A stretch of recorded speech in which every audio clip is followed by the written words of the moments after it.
Hello, good evening from Nuremberg. A big night of snooker ahead of us here. It's the final session of the European Masters final. Barry Hawkins holding the edge at the halfway stage, 5-3 over Judd Trump. It's best of 17. There's still a lot of snooker to be played, yet it's set up nicely. And Rolf Kalb, our Master of Ceremonies, about to bring the players out.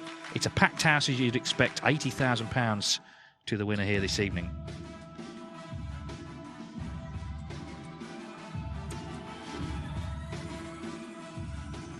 Frames sind gespielt, maximal 9 Frames liegen noch vor uns. Heute Abend die Entscheidung im Finale des Metropol European Masters. Herzlich willkommen dazu aus der Kia Metropol Arena in Nürnberg.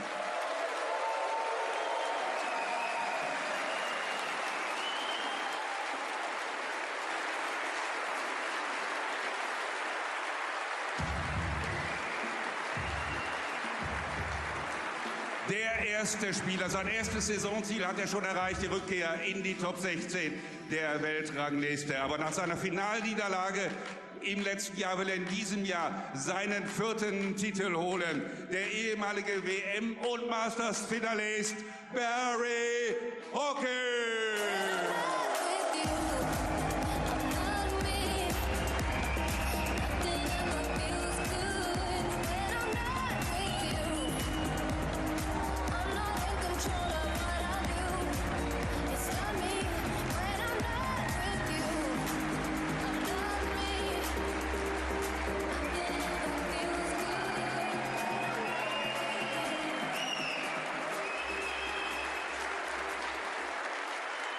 Nach seinen Triumphen 2016 und 2017 will er seinen European Masters Triple komplett machen. In rasanter Form präsentiert er sich. Bitte begrüßen Sie den amtierenden Masters Champion und Weltmeister von 2019, Judd Trump.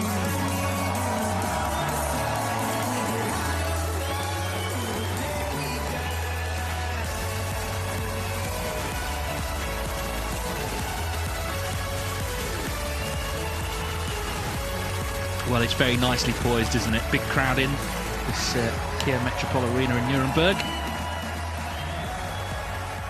Barry Hawkins won a dramatic last frame of the afternoon. It looks set to be 4-4, but he made the latest of what's been a series of key clearances in the tournament to hold the advantage. But there's still a possible 9 frames to play. Judd Trump looking for his 24th ranking title this evening. Barry Hawkins is 4th. He was the runner-up last year. He's played a lot better this year in the final than he did against Karen Wilson. These early frames clearly are going to be very important.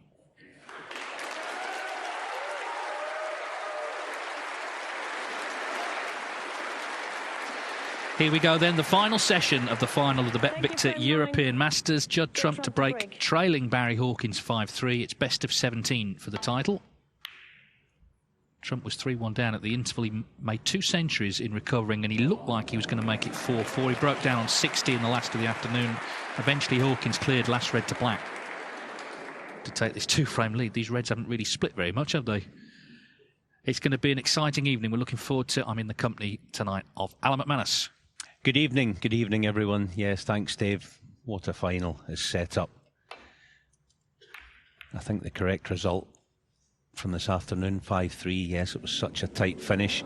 And we know the answer to the question, can Barry Hawkins beat top players? He's taken care of the world champion. He's taken care of the great man Mark Selby. But can he take care of Judd Trump with 3 words in a final?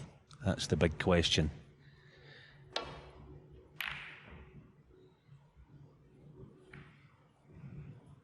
There's something different, isn't there, about the intros and all that goes with an occasion like this. So we want to settle as quickly as possible tonight.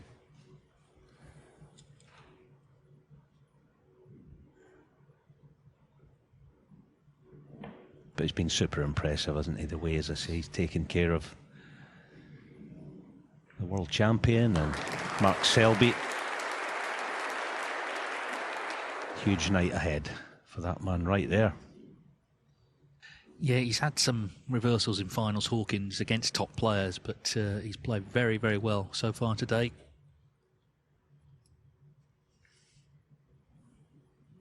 As I say, these early frames are going to be very important. Well, they're looking at each other, and they've had a sort of shy glance about the re-rack and then turned away again.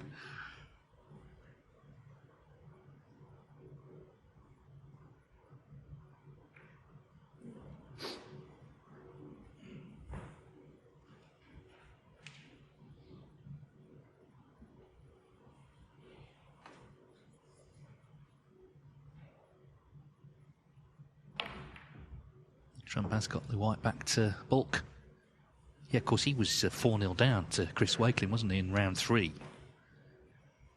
Fought back to win 5-4. He's been sort of... I mean, we normally say Barry Hawkins is under the radar, but actually Judd Trump, it wasn't until yesterday in the semis that he played on the main table. And a terrific match with John Higgins.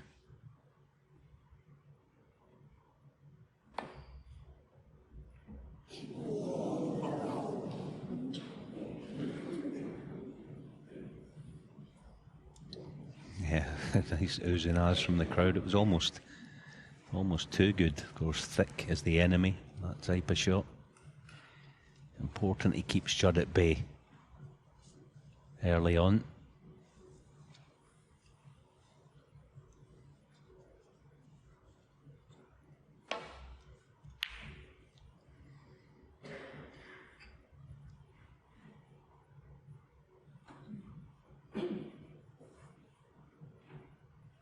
It's his 10th ranking final, Hawkins. He's won 3 titles.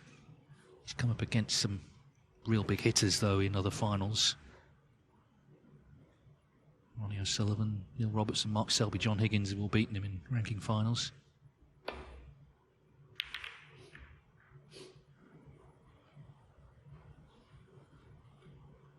Seven each on the head-to-head coming in. First meeting in a final, but Hawkins did beat Trump in the quarterfinals of this event last year, a couple of times at the Masters as well, so he's had some big wins over him.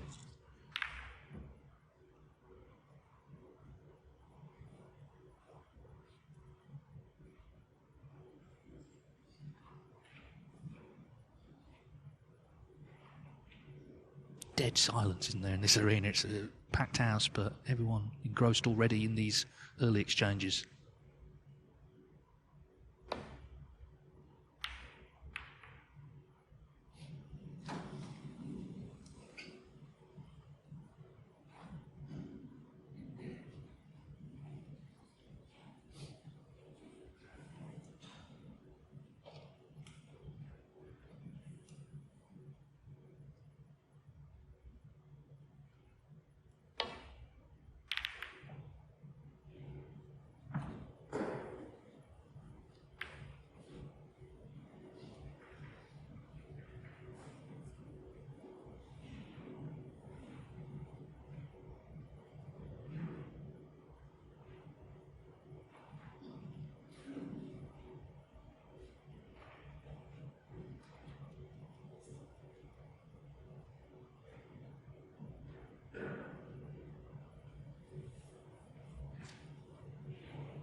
It's very tempting, this, for Barry to play the conventional safety in behind the green, so that's what he's after.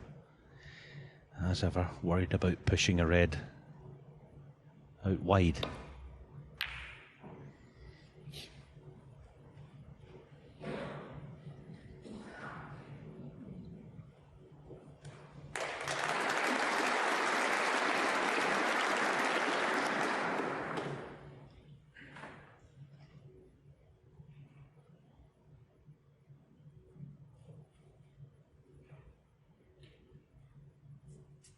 Ian Hawkins, I mean, he's a terrific all-round player, but his safety game as well, we saw at the Masters last year, he completely shut Mark Allen out. We know how well Mark was playing at that point, 6-0.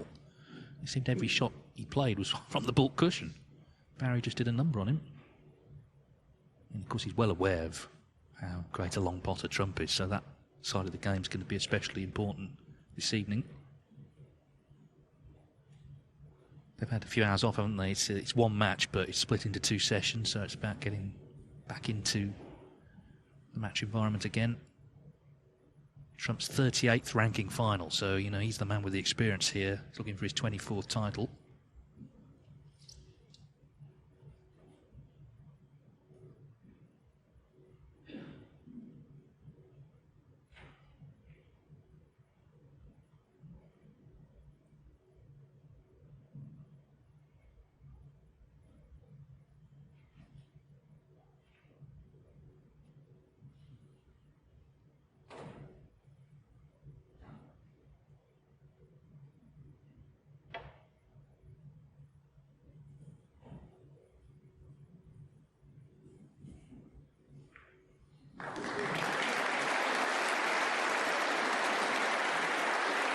worth waiting for.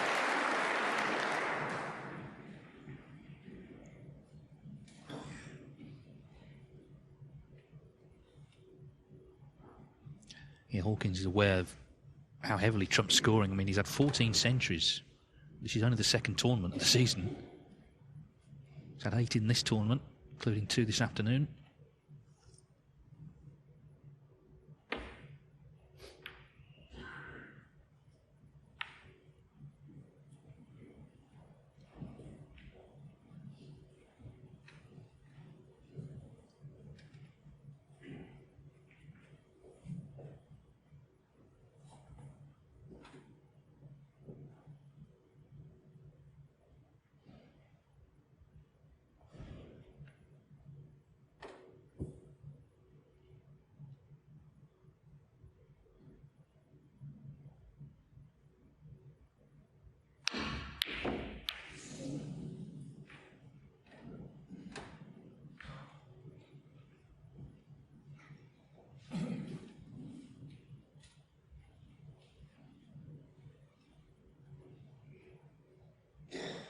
Yeah, it's a handy weapon to have that. Not all players could get the cue ball back towards baulk.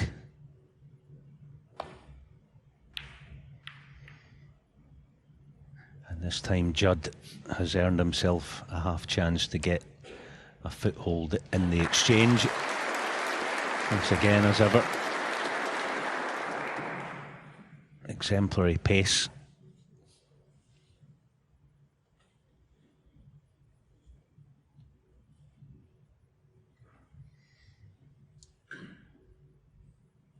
Something that Judd has changed in his game. You'll see it here just quickly. Notice how long he's staying down on the shot. Look at that. It wasn't even as long as what has been all day long. I'm sure all of you were watching that first session, and it's been a feature of his game this week. Dave mentioned he's not been on the main table, so we've not seen that much of him, but there is a change there. We'll see that when he gets in, scoring.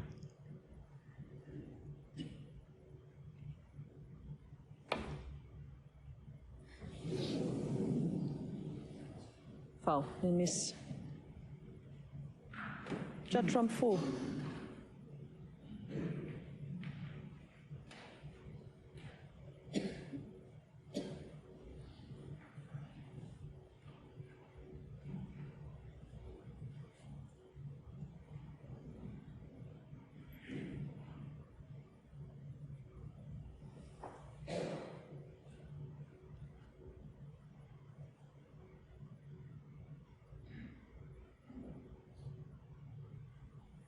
Let's see how long he stays down on this one.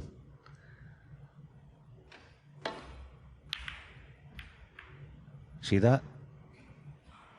He's trying to get consistency in his strike. That's why a player would do that. So that each shot becomes its own separate event and you gain consistency through just basically staying still after impact.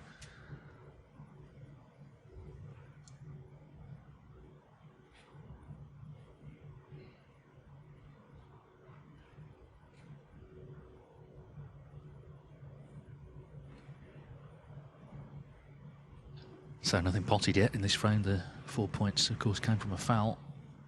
It's a cagey old start, this. Sign of the respect they have for one another and the importance of the occasion this evening.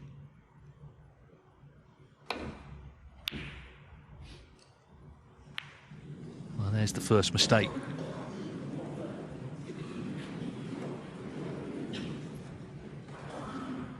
Yes, all came about from the quality of Judd's defensive game.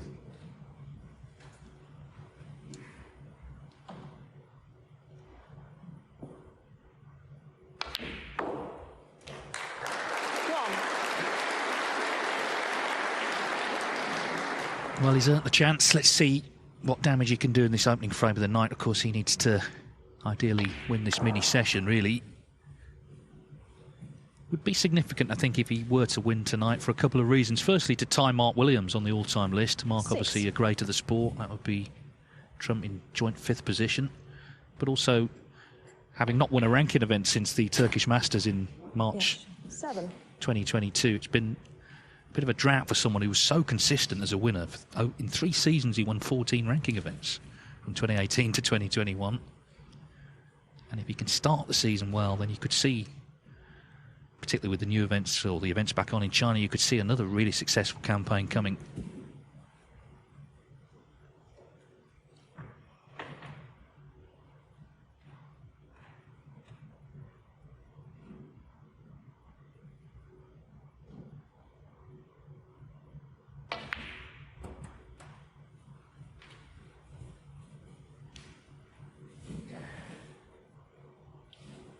Yes, even that was good control. Didn't look much, but it was so important. He got nice and tight to this red.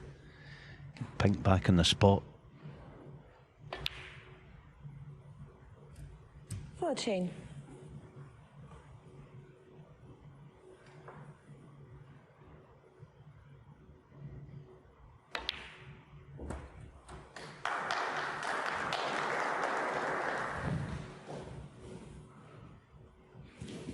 Nineteen.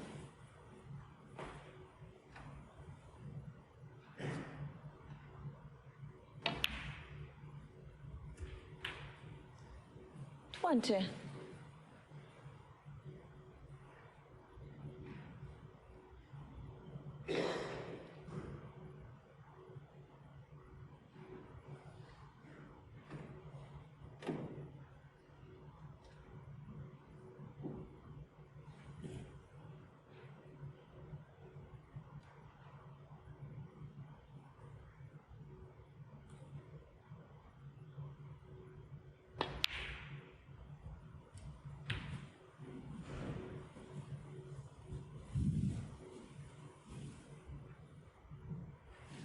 26.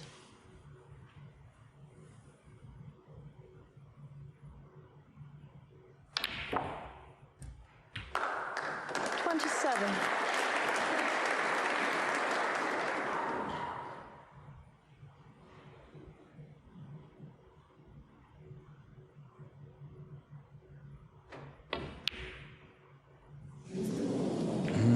An unexpected miss. Yes, he's got second prize with a hampered cue ball, but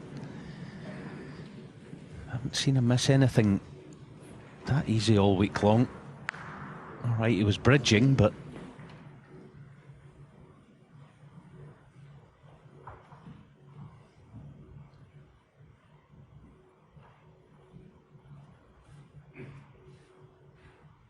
I think the surprising thing about the miss there is that he really seemed to be focusing hard on every shot. You know, he was giving every shot 100%, but the fact is he did miss it.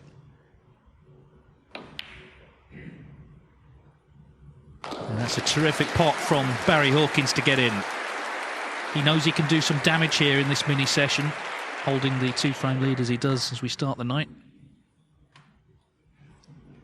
Long way to go yet, but if he were to win, and he could tell us himself, of course, I think this would have to be his best ever tournament win, just because it's been, you know, 6.5 years since his last ranking title. He's playing Judd Trump in the final. He's been in the doldrums. Remember, he's come into the tournament outside the top 16. He will be back in regardless of whether he wins or loses, but he would turn everything around for Hawkins if he could win tonight, particularly after those reverses I mentioned earlier against some of the other top stars in finals.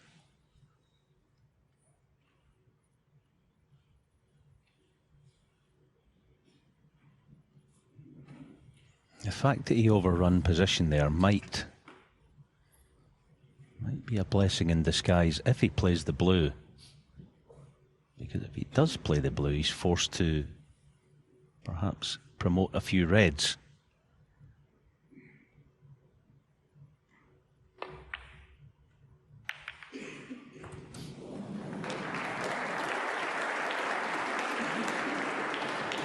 Yeah, it's likely to be end of break. 9.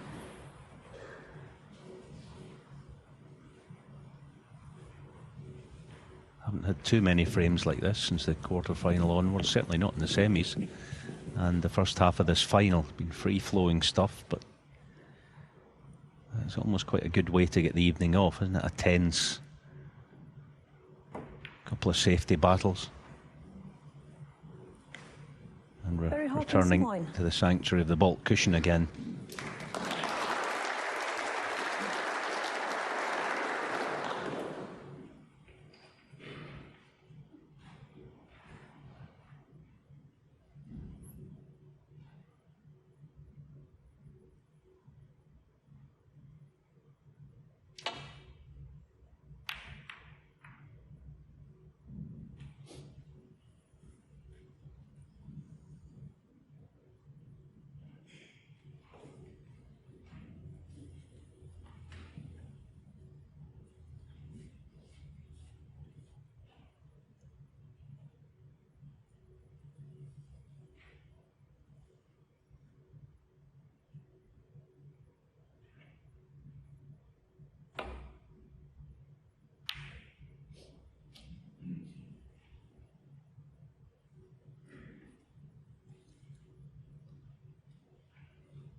Decent chance this of in behind the green.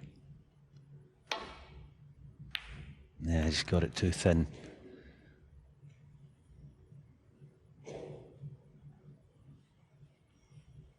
But not the worst leave.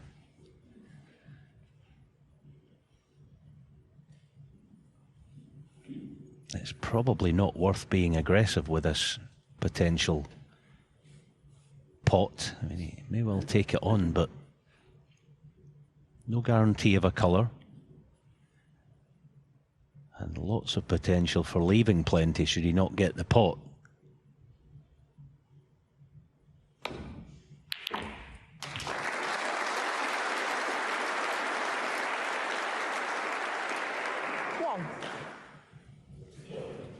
Yeah, that red going into bulk has not done him any favours here. But he's being aggressive, which I think is a good sign. He's being positive, trying to make something happen.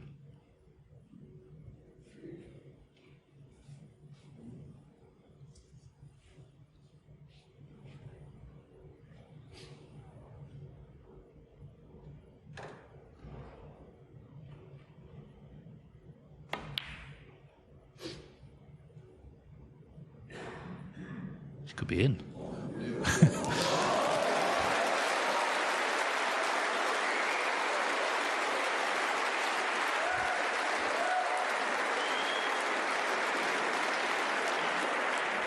Seven.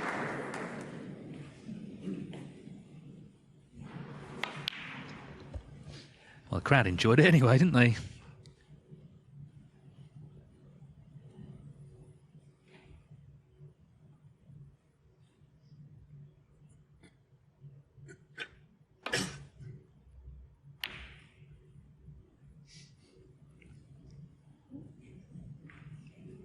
Hawkins 7. Well, it's probably helped the frame. It gave him a chance to remove the red from ball. 10-hole start though, isn't it? I mean, this is only the start of the night. Imagine if it's close towards the end, what it'll be like.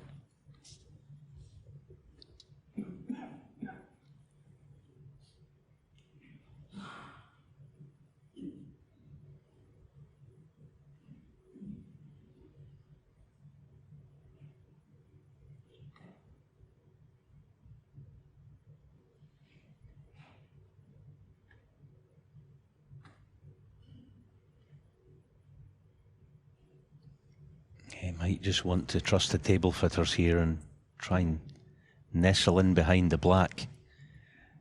It's a wee bit risky.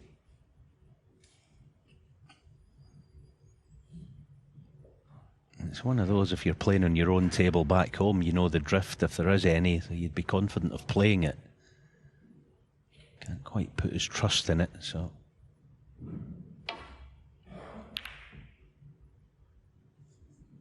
Look at that staying down on the shot. Absolutely love that, honestly.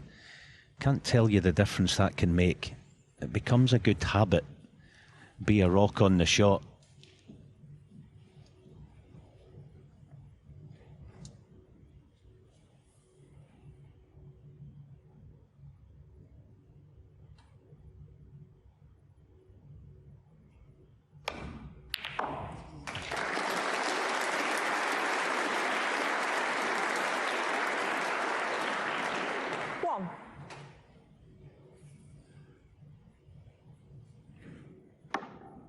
Good pot. It's just sort of a bit no man's land with the cue ball.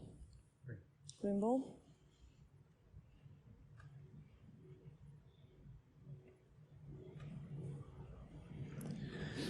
That's nasty. And it was meant to be. Barry's such a lovely bloke, but that goes out the window once you get to the snooker table.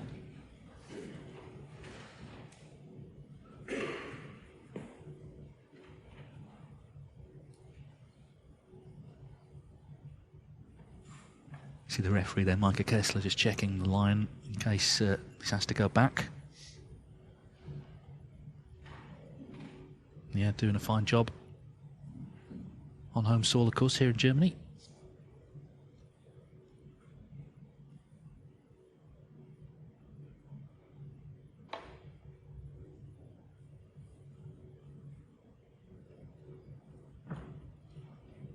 Foul, you miss. Yeah, this one won't be going back. This will be tight in behind the black. Just push that red into open play. He's probably going to be in a worse spot in a few seconds, Judd, than he was a minute or so ago. Yeah, so much so he's going to have to go in and out of balk.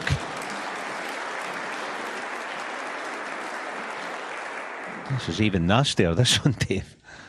It is, because at least behind the green he had that red to go at, which was safe-ish. I mean, he was very unlucky, really, not to hit it. He just caught the knuckle, but now, well, good luck.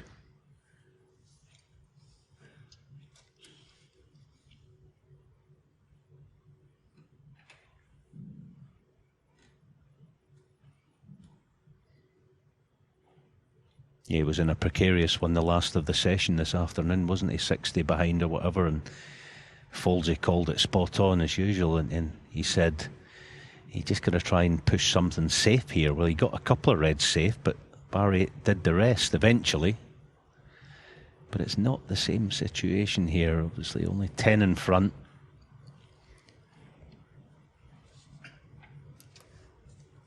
He's got to somehow try and find a way of nestling on one. It's a devil's own job.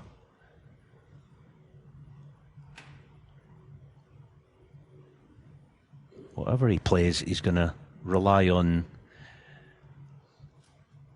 a certain amount of good fortune.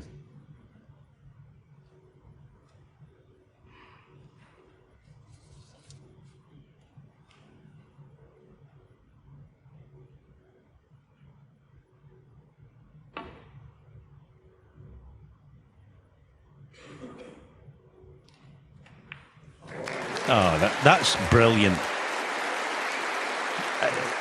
He's just hoping that the red he plays goes safe, because he's given himself a chance of getting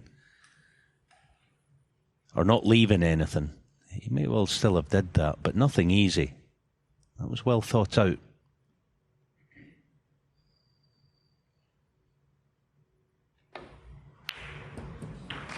Yeah, good pot. Actually a little unfortunate there, Judd. To kill the cue ball stone dead off the red was pretty much the only way he was going to leave that one.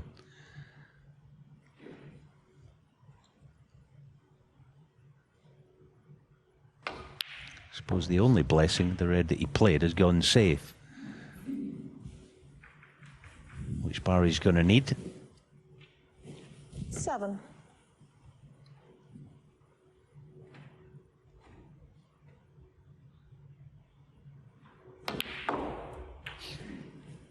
Eight.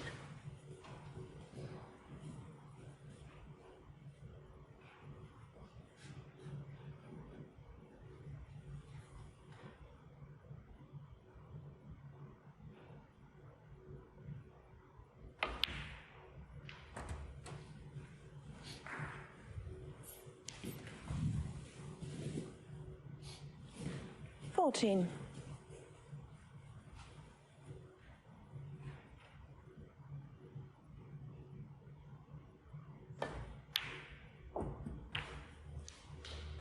Fifteen.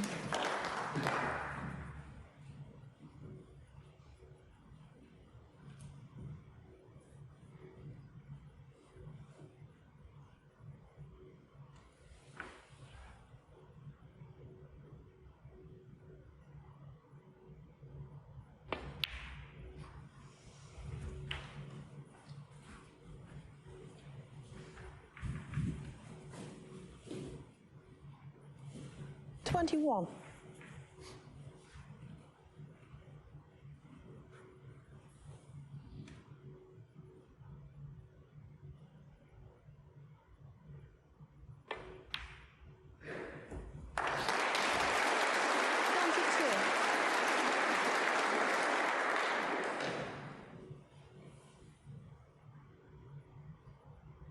It's quite important here he gets straight on this red if he has any aspirations of promoting the one on the cushion. That's not bad, just the wrong side of straight if you're being picky. 28.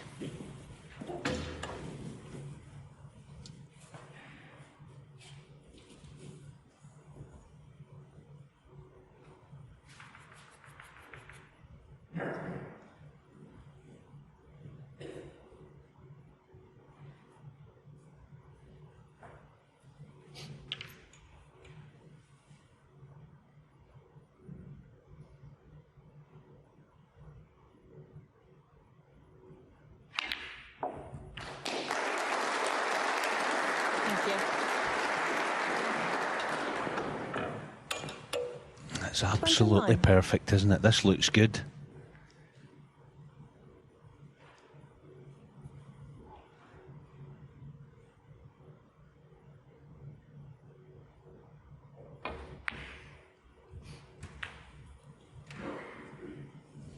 Yeah. I must confess, I'm a wee bit surprised he didn't play to promote it. He could have done with a more punchy shot. I can understand the way he's played it, but you're not going to be taking that on.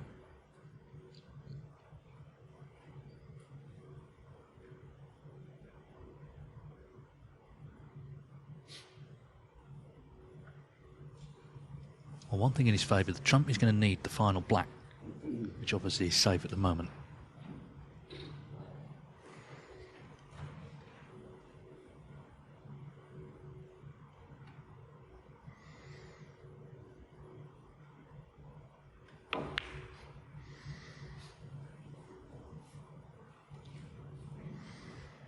Barry Hawkins, 34.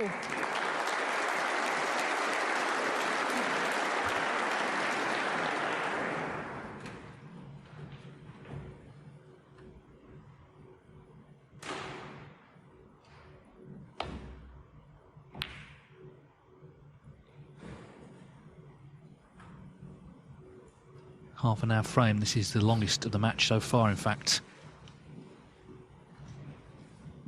Frame one of the whole match was just under 30 minutes.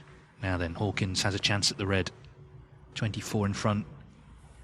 So really just needs to get on a colour off it.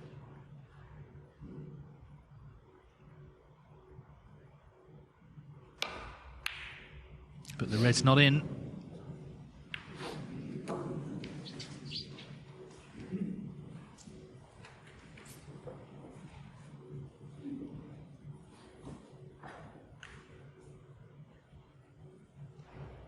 Could have been a worse kiss for Hawkins, I guess, but we know what a great potter trump is.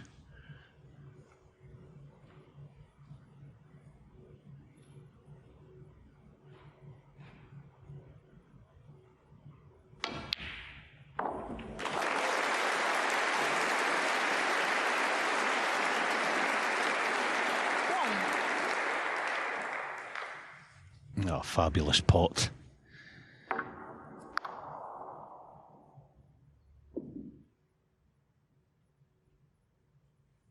What's he got in the green in terms of... Yeah, I think he's okay to punch this.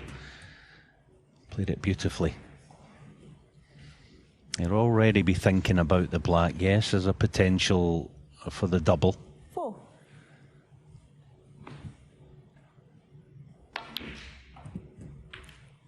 Six.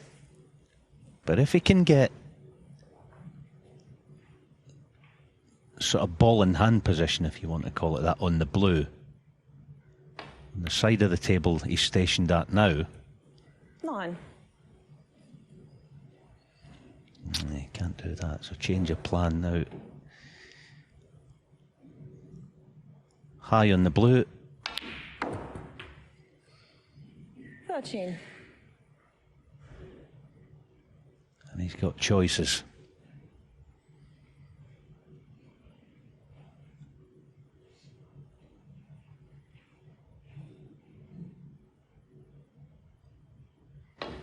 Yeah, I think that's the smart play, not trying to lift the blackies, because he's going to get first play on it. 18.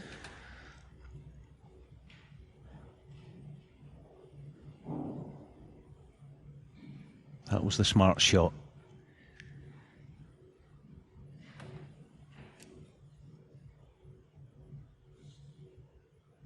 Playing to shift it.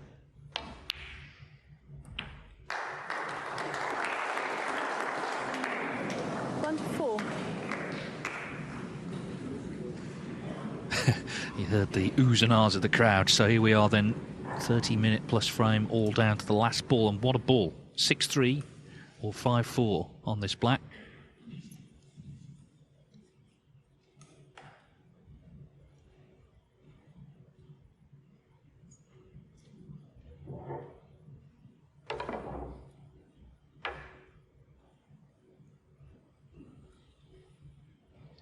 Just having a a think about a speculative double.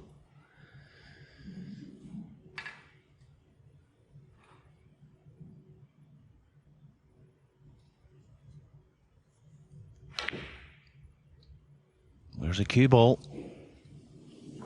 Oh wow, what a way for the frame to finish. That's incredible. 24. Barry Hawkins, 7. Frame, Barry Hawkins. Of all the things that you thought would happen there, that was, yeah, Barry was a bit discombobulated himself. Of all the ways for the frame to finish, that was last on the list, but Judd Trump's gone in off the black. So Barry Hawkins, for the first time in the final, he's 3 in front. It's 6-3.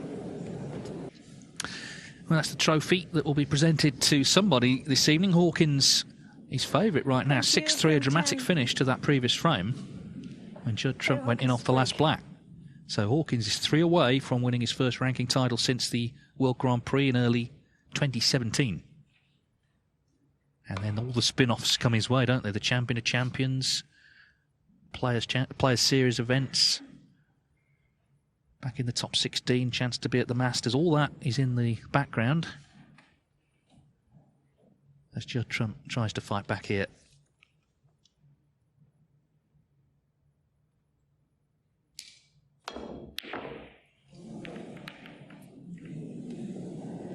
Well, he tried, but the red stays out and he's immediately set Hawkins up here. Just seems Barry Hawkins has won a lot of crunch frames in this tournament. We saw a couple of big ones last night, of course, with Mark Selby. He made a great clearance in the last frame against Noppen Senkom. It wasn't straightforward in the quarterfinals, and of course the match with Brissell was dramatic as well. That went to a decider. We often talk about the big breaks in the centuries, but you know, the close frames as well, they can make such a big difference to matches, certainly the psychology of matches.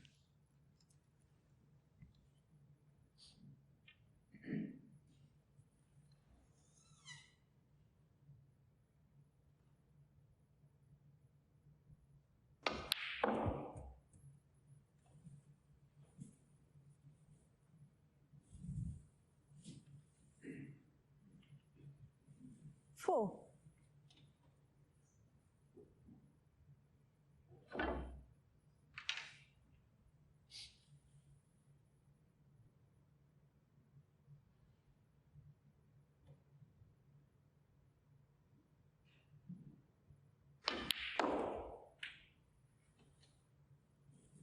Thank you. 5.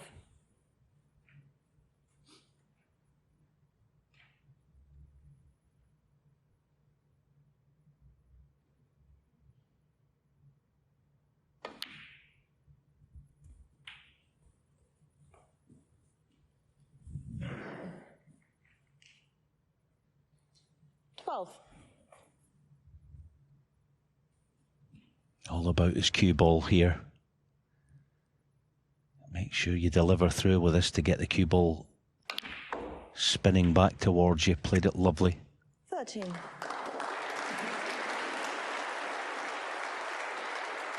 Yeah, talking about the spin-offs, that Players Series. Actually, I would go as far as to say the winner tonight would get themselves in the Players Championship and not just the Grand Prix.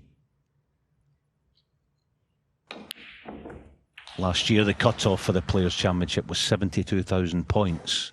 I know that'll change slightly. Different events and 20. Different winners and different this and that, but that's a good rough guide. So winner tonight, 80,000, so that would pretty much tick that box, wouldn't it?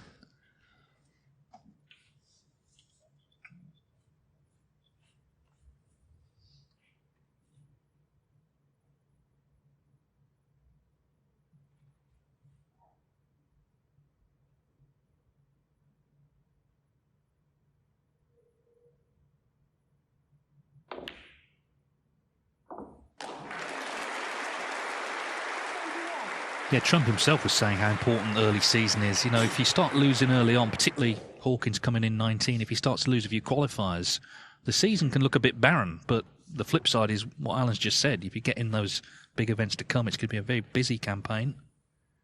Right now, though, Trump concerned clearly.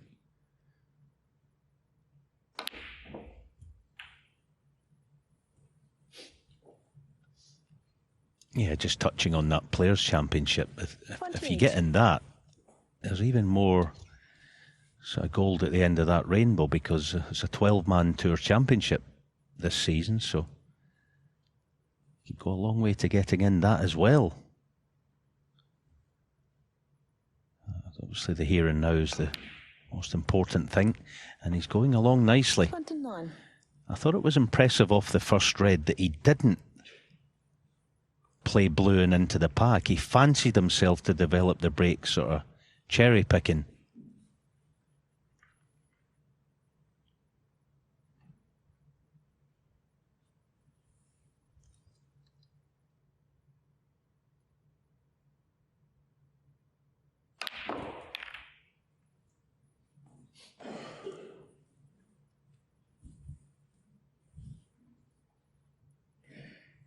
Nice split, just couldn't get the cue ball free of the bunch.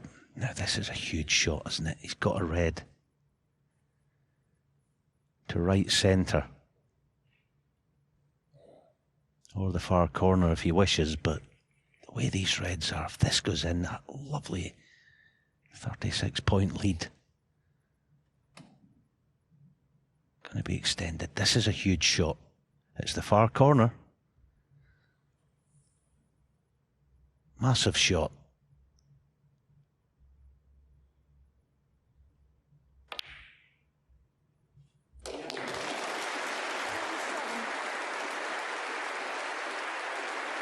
Yet another crunch shot that he's nailed this week. And that could be one of the biggest of them all, because what a chance now to go 7-3 up.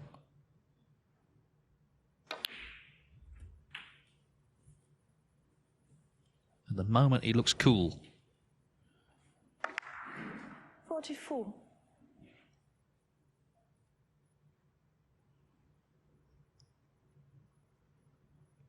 Of course, for him, the tournament actually began back in the UK in Leicester. He beat Sean O'Sullivan, but Sean O'Sullivan in that match made a maximum. And I'm sure if Sean's watching, he doesn't mind who wins. He just doesn't want to see another 147 at this late stage. He'd have to share the money. It was a fantastic break, particularly the 15th black.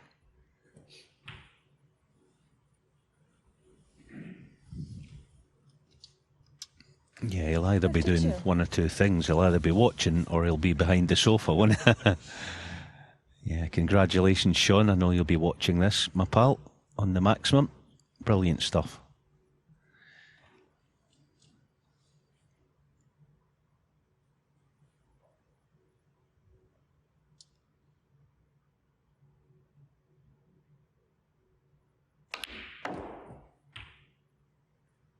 Oh, needs the brakes, and he hasn't got them. Wow. That is a very unsettling shot to go wrong, let me tell you. As Dave said, look at those reds. You'd have been heavy odds on to win the frame just a minute or so ago. Not so much now. All right, he can put the yellow or brown safe if he wishes. But Judd will be sitting in his chair and his eyes will all of a sudden open wide. He'll be shocked that he's going to get back to the table. So it's yellow below the middle pocket.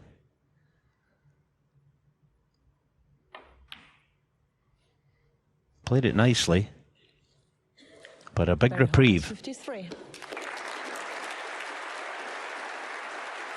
Yeah, he's a bit confused about how that went wrong. It was a great chance for 7-3.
Saw the chance to push another ball to a cushion.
Well, it's like a homing pigeon, isn't it, that cue ball for the bulk cushion? And this is the problem Trump's got. He's not getting chances, really. He tried to get in right at the start of the frame with a long red. Missed it, and that set up the half century for Hawkins.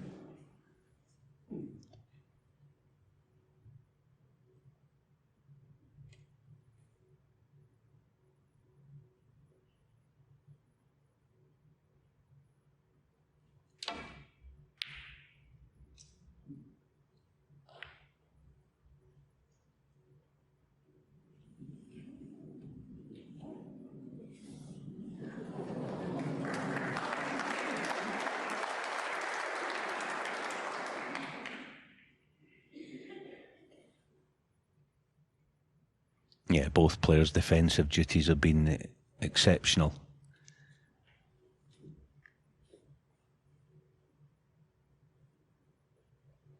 Gonna have to be again here. It's always awkward from the jaws of a baulk pocket.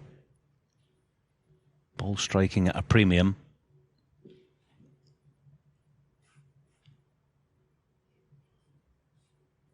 Of course, the man following, you leave hand on the bed. We know what usually happens. So pressure on this to get the pace correct.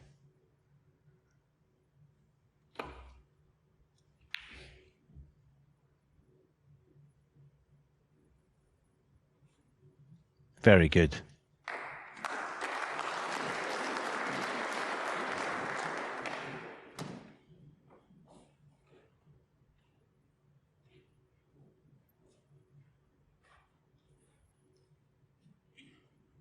At the moment, Barry's he's not allowing Judd sort of time to open the shoulders.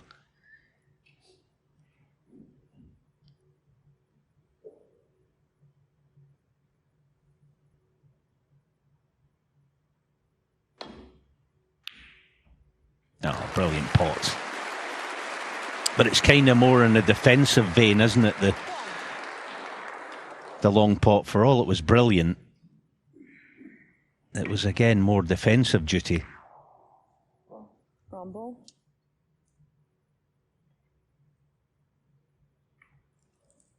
Judd Trump, bomb.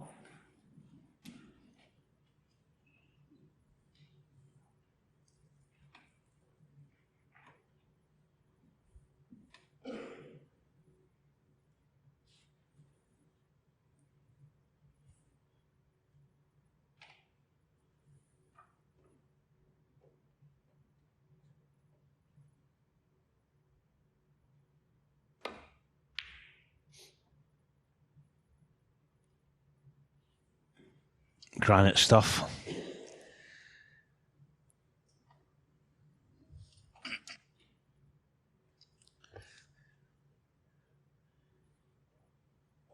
Yeah, Trump may as well pull up a chair at that bulk end. That's where he's playing every shot from.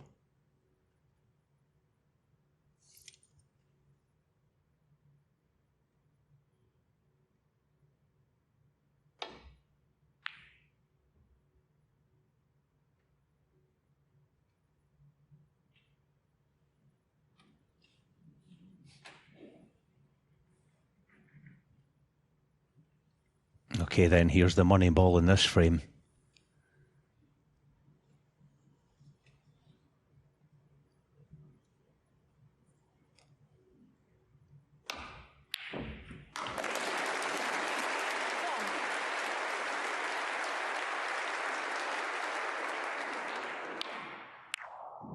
Yeah, simply had to get it, and he did. Already with a good lead in the frame.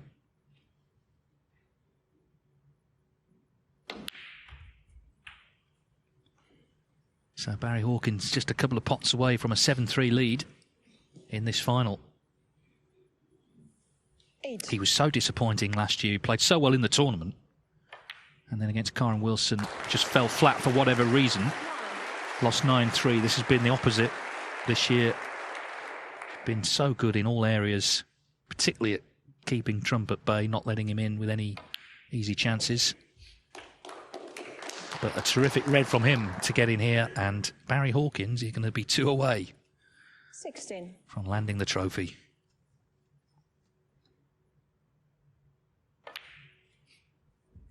$17. Trump's already made one mammoth comeback this week, of course, from 4-0 down to Chris Wakelin. He was 3-0 down yesterday to John Higgins in their semi-final. It's about getting in, isn't it? It's got to try and get in. It's a tough task in this match. 25.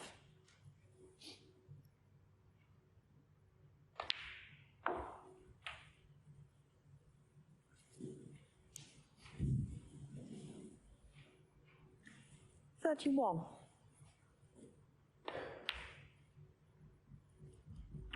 32.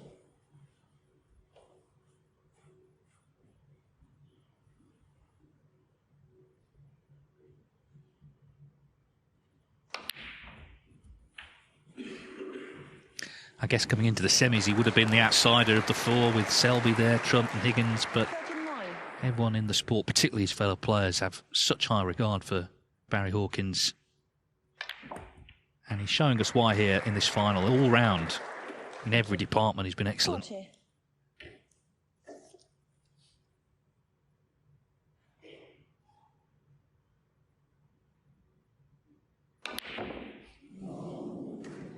So pressure growing on the shoulders of Judd Trump here because Barry Hawkins is in firm control of this final.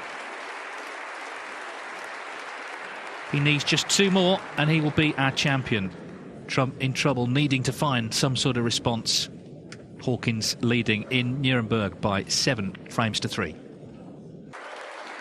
Barry Hawkins returns to the IKEA Metropol Arena here in Nuremberg, 2 frames from becoming European Masters champion.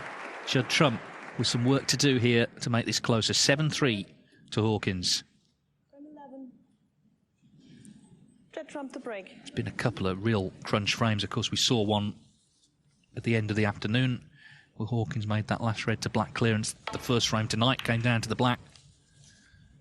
Trump went in off, so these are the fine margins, you know, but for that, it would have been 5 each.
Well, another Valiant attempts, but a bit like the last frame, if you don't get them, it's about what you leave. The red nearly went in, actually, the opposite corner.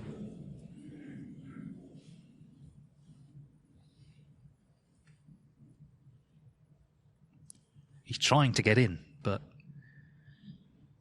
once again, it's out of his hands.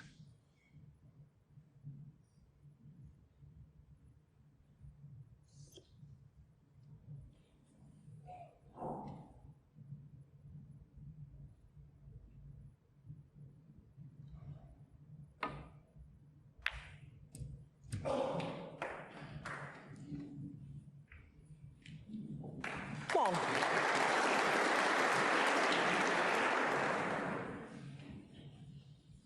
It's one of those, almost one of those trophy nudges, isn't it? When you get little nudges like that, is it going to be his time? Yeah, still quite a bit to go in this final, but what a lovely result that was.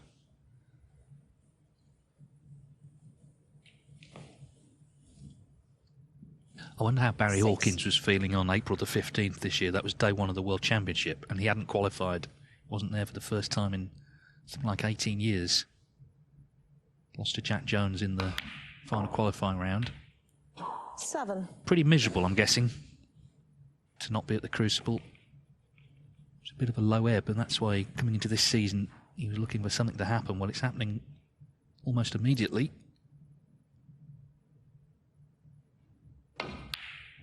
But he's missed that one. Well, Hawkins, maybe 7. log that one.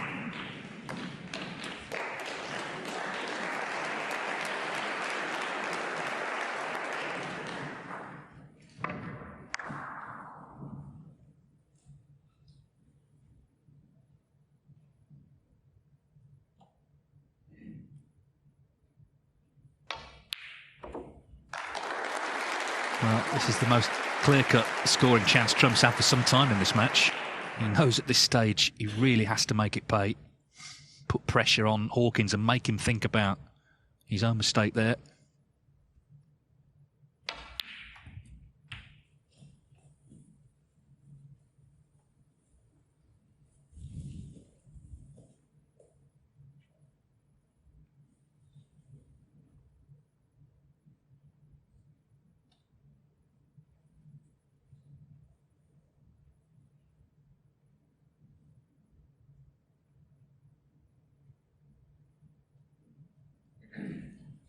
Eight.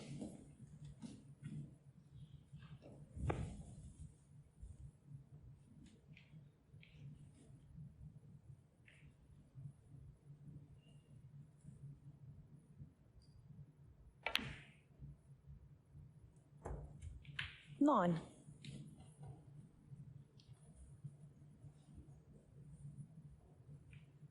One of the reasons why you have to be a real fighter in this game, I talk about it all the time, is for situations like this. It's more about your opponent than yourself. Barry knows that Judd ain't going to give in.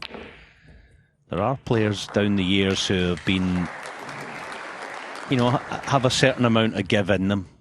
Not this fella. Your reputation follows you around as a snooker player. 16.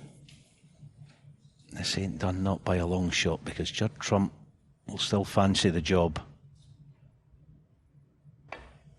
Yes, he may need a certain amount of help from Barry, 17. but he ain't going to give in. No, and in fact, the last 4 times Trump's beaten him have been in deciders. So when it's come down to the crunch, he's been the stronger. And one of those, that German Masters semi-final, was actually played in Milton Keynes during the lockdown a couple of years ago, but it was 5-1 to Hawkins in that one, and he looked set for the final, and Trump turned it round in pretty dazzling fashion. I'm sure he's not forgotten that. 24.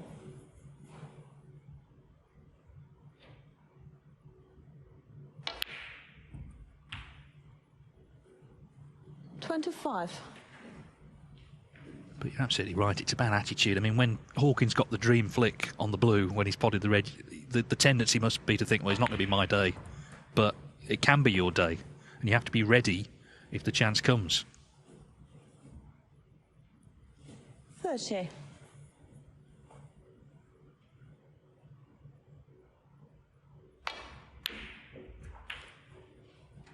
That was a lovely camera shot, wasn't it? We know that Judd addresses the cue ball on that type of shot to the right as he sees it, but I do detect it's marginally more central.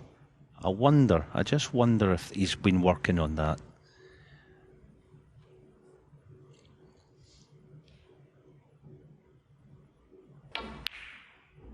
That's a lovely shot.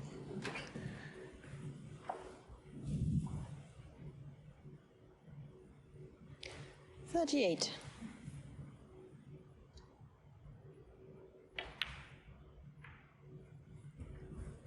$39.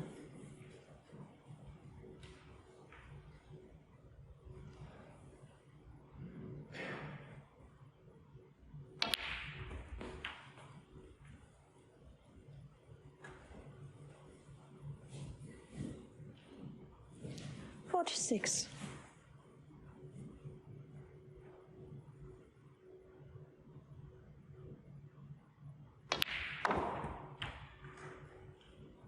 $47.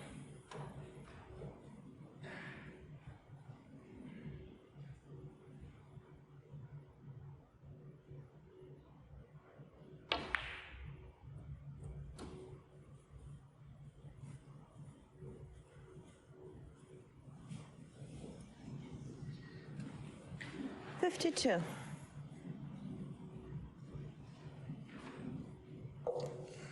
Yes, it looks like he's still on the top red.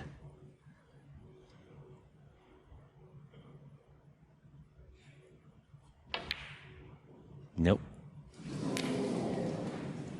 Yeah, it was almost the expectation he was going to be on something easier. Wasn't a sitter that, but a good lead.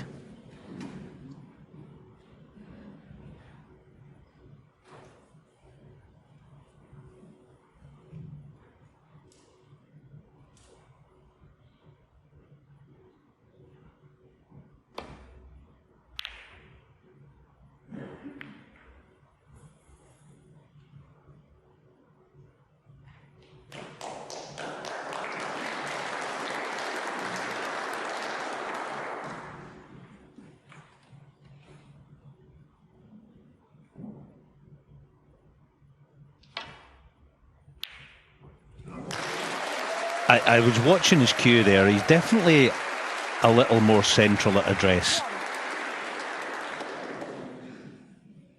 And the fact he's knocking that type of shot in tells a little story. It just looks so much better, more comfortable with what he's doing.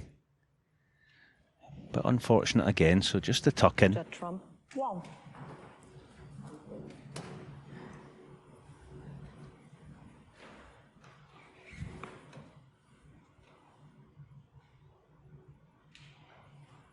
I do think also the small things are not quite going his way as yet tonight, like that long red by Barry, the flick on the blue. Small, tiny things within the game, but if that changes, look out.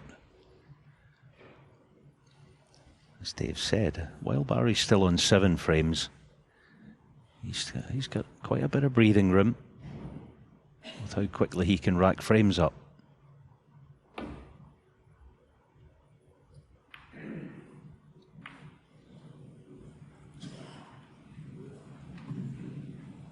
So 46 in front. A couple of safe reds in his favour. And the chance to pull one back and set up, let's be honest, a huge pre-interval frame.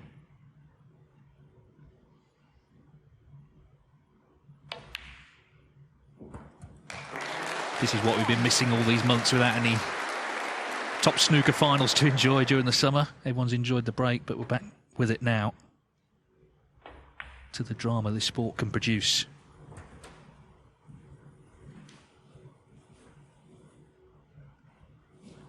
Six. So this red, if it goes in, Hawkins will need a snooker. Barry Hawkins was in. He missed a green. First significant error from him all night. Judd Trump made 52 and then got in again for this contribution. If he can get out the mini session 7-5 down, he'll seriously fancy it. 8-4, obviously, Hawkins again.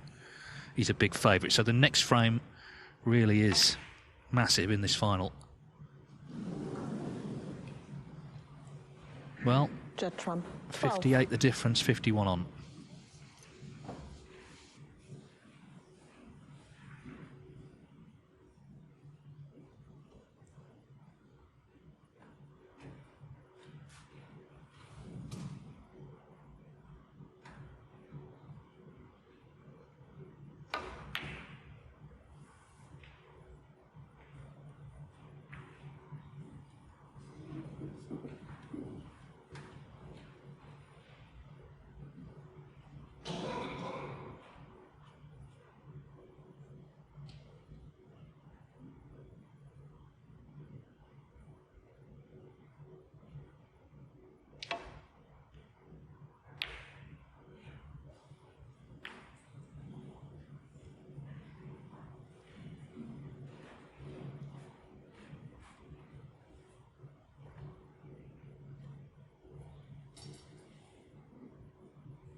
As ever, what Trump doesn't want is to give Hawkins the chance to pot a couple of the three, because there's some nasty spots for snookers.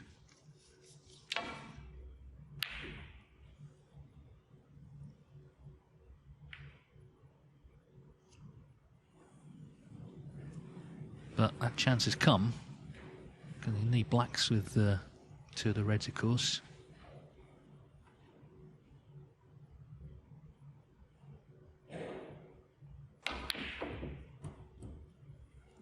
So a little bit of anxiety may be on its way here for Judd Trump.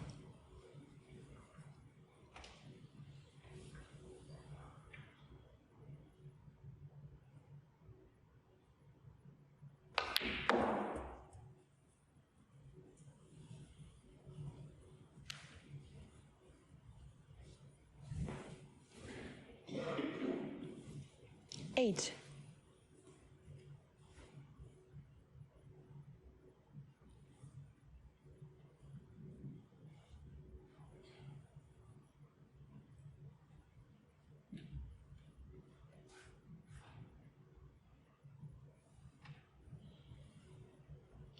Just didn't finish very nicely on the red.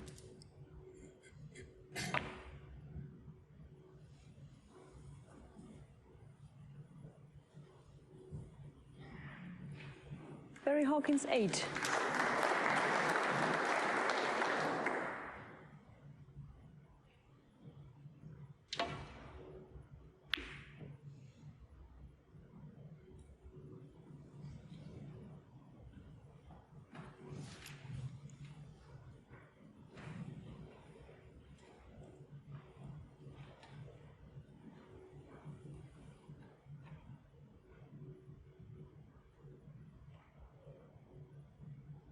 You can see there's not much in it on the aggregate, is there? On the aggregate scores. 23 points, but the fact is it's 7-3 to Hawkins, so it just shows you there's been some close frames. A couple of black ball frames, of course, have gone the way of the Hawk. Trump's had 2 centuries. Hawkins' highest break 94.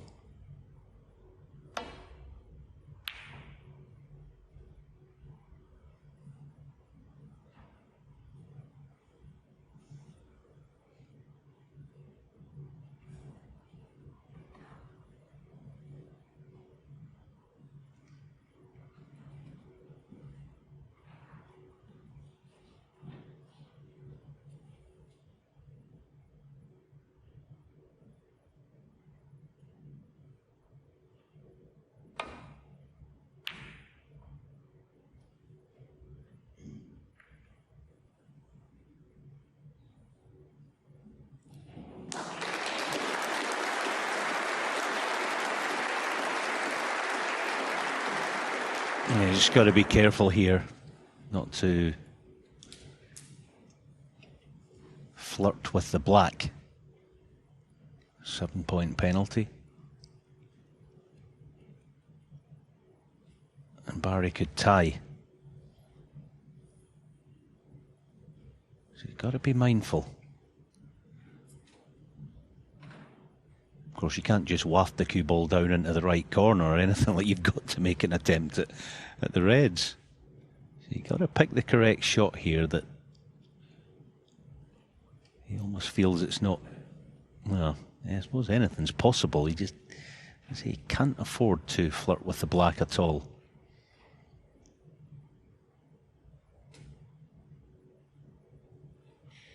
Yeah, so probably 2 cushions. Just going the one for the red in the middle of the table. Good shot.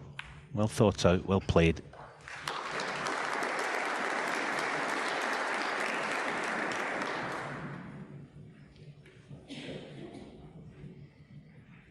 Now, can Barry find a sweet piece of cueing here? Stay on the black and perhaps get that first potential snooker. Punch the red up table.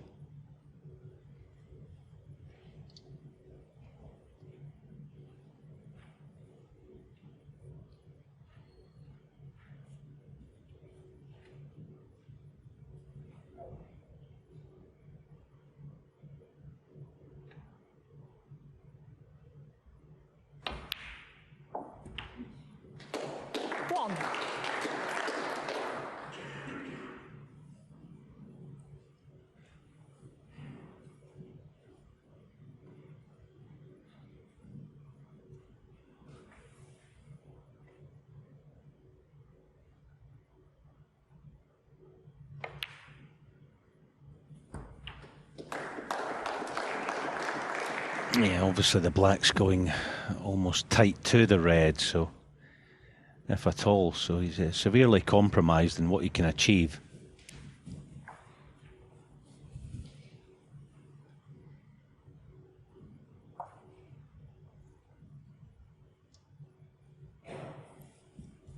Eight.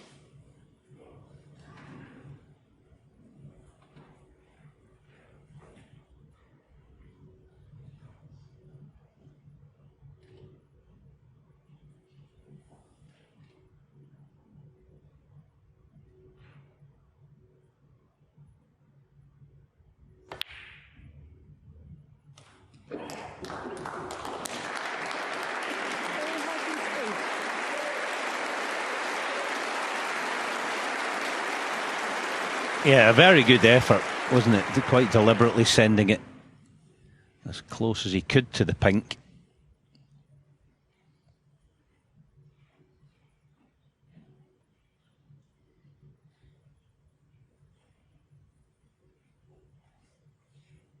I just wonder about... Oh, there's the gap there. There's more than a ball width, so there's no real potential for a free ball.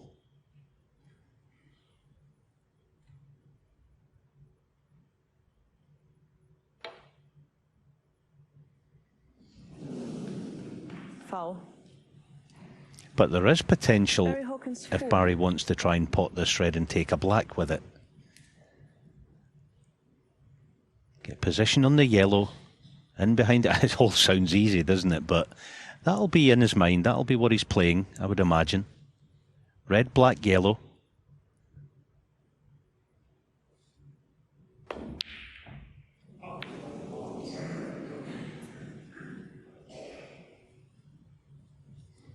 It's almost like there was so much going on there that he sort of forgot to pop the red. It's a bit of a let off that for Trump. Potential for some trouble there.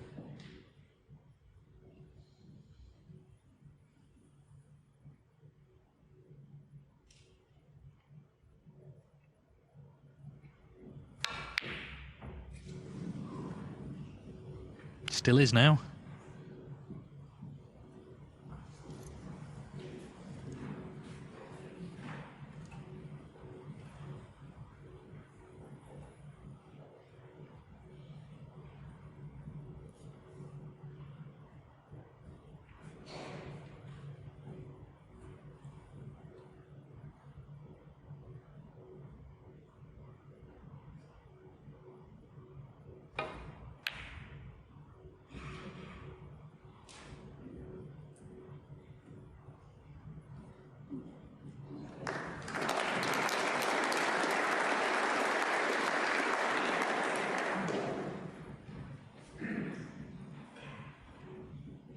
scrum effort, wasn't it? Another half an inch and it was jail. He's really unlucky. If Judd can get between blue and black, it's quite an easy hit, but he's got to tread very carefully.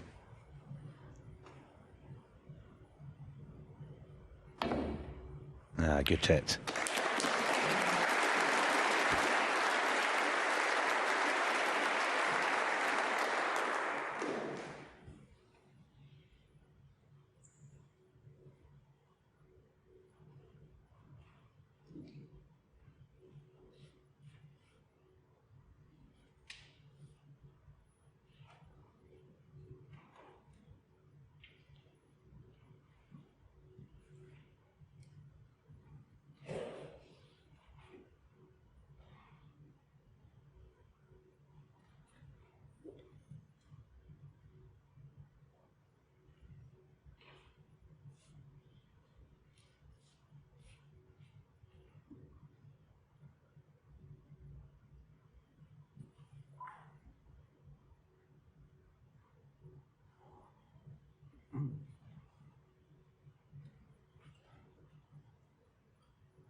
Oh dear.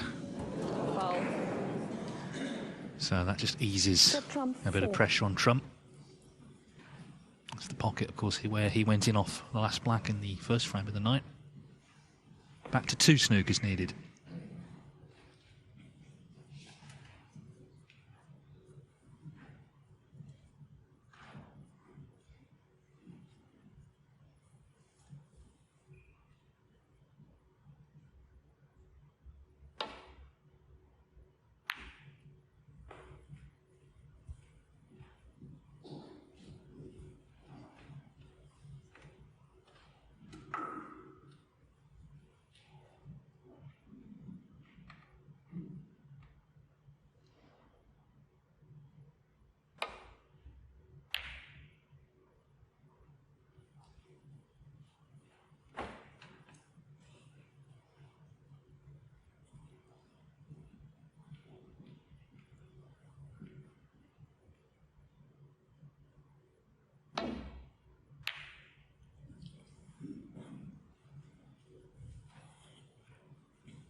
Oh, what a shot.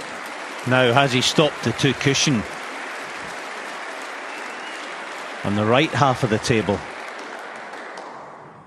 He has.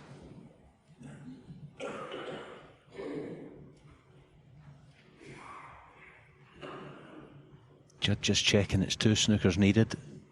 Confirmation there, 42. Again. It's strange to say, but the most immediate concern is don't leave a free ball. It's not about so much hitting the red, although that's the dream scenario, obviously. Just avoiding the free ball. It's not the worst shot in the world, but Barry Hawkins inches closer. Barry Hawkins 4.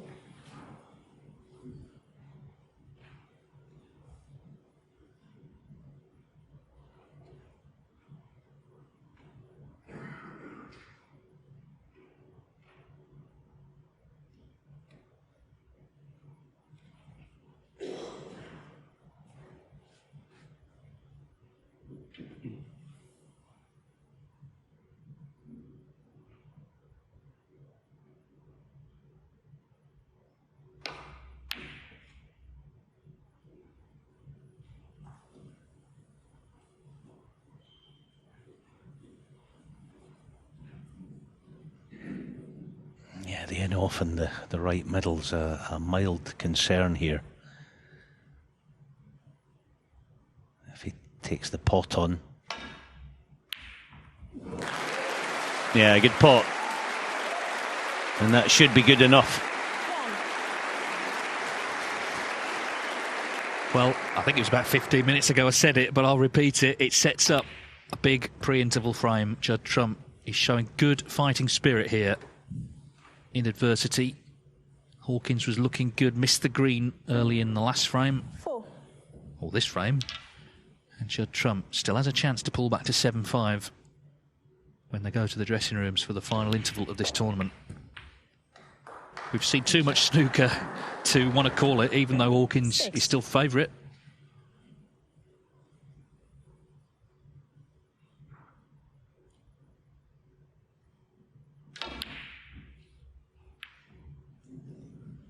So Trump was put through his paces there, but ultimately he has won his first frame of the night. He stops the Hawkins charge for now, and as I say, a big frame coming up pre-interval. Hawkins sees his lead cut here to 7-4. Well, this feels like the biggest frame of the tournament so far, because it's going to decide whether Barry Hawkins at the interval is 1 frame away from victory and that trophy, or whether 7-5 Judd Trump has made it a lot closer. 7-4 it is. Hawkins has won 2 of the 3 this evening, but Trump got that last one on the board. And just while we watch this, congratulations to young Liam Davis, who's won the first Q Tour event of the season in the northeast of England. Tonight he beat Craig Steadman in the final. That's a path onto the tour at the end of the season. He's a very talented young man from Wales. He's won some big international titles. I'm sure we will see him on tour very soon, and he could cause a few problems as well. Lee Walker is his coach.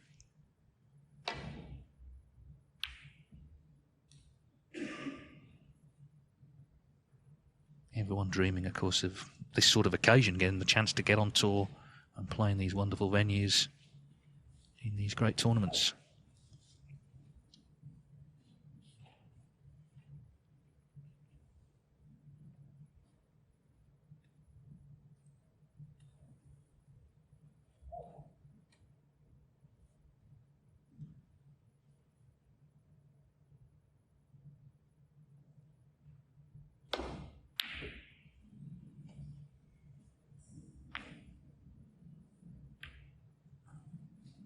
No great surprise that there's a bit of tension in the air tonight. It's a different vibe about it, isn't it? The last session of the final, you're not jockeying for position anymore, you're jockeying for the trophy itself. I'm not saying that was easy, of course it wasn't.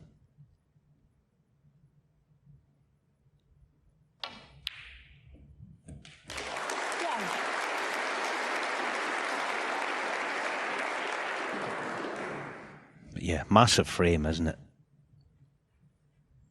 Interval on the way. Now, Judd find a good pot here. Cue ball's a natural. To get on the next red, very good. I think that's the kind of area where he's been more comfortable this week. He's not overplaying it. He's happy to play as he would, you know, certainly 4, 5, 6 years ago, leave the mid-distance red in total confidence that he's going to strike this properly and get nicely in behind the black. Like that. He's just a bit more confident with those shots, and they go a long way.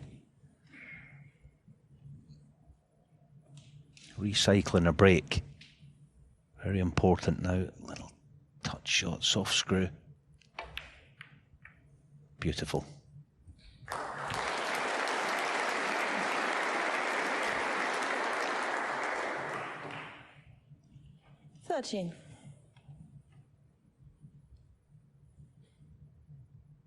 Might play on pink and black off this.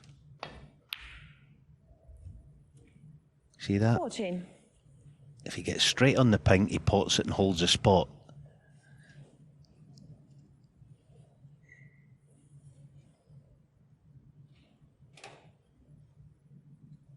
So still thinking very clearly.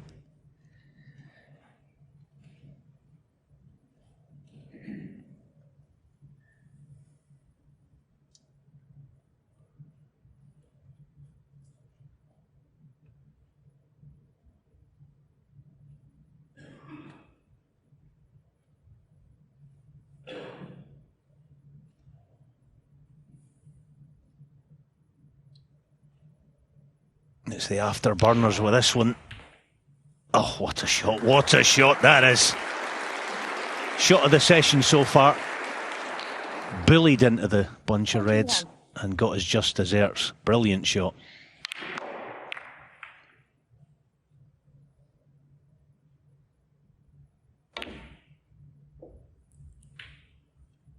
Two.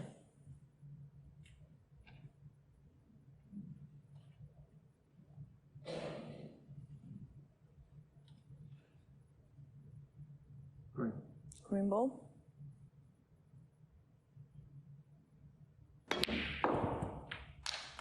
Yeah, he's playing brilliantly. Like I was saying at the top of this break, there's just a couple of shots early on in it. Recycle the cue ball, get back into position, had to do it again. Hollywood shot into the pack, and now he's back in prime position. He's playing brilliantly as Judd.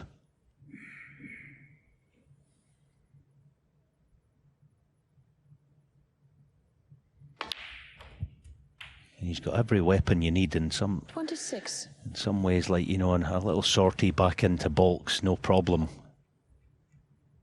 with how he can manoeuvre that cue ball.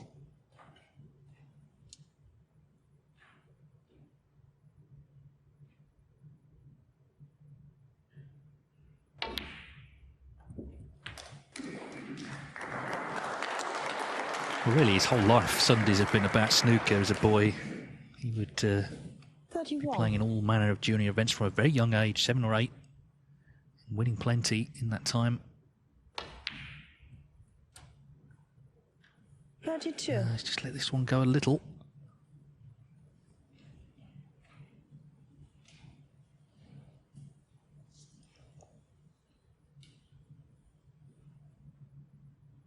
Yeah, that's why you've got to be on it every single shot. The easiest shot of the break, that was that red for black, and he just let it slip. The shot in and out of balk is well within his reach, but the yellow might be in the way of the two cushion.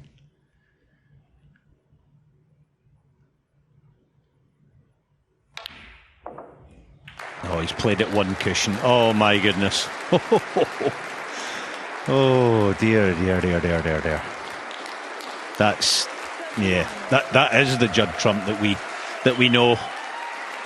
Wow, what a shot. Well, they certainly enjoyed that one, didn't they? That's how you get back into position. I mean, he had to pot it as well, of course, but the way he got on the next red, superb. 40. Shows how good he's feeling as well, despite the deficit.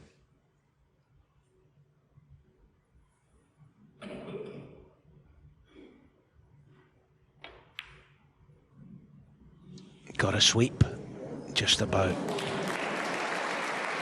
You know, that shot on the black, I didn't even know you could play at one cushion. It was that good. I mean, he was solo in the black. So can he put the finishing touches to it and Close to 2 behind. Oh, it's gone wrong. Or has it? 48.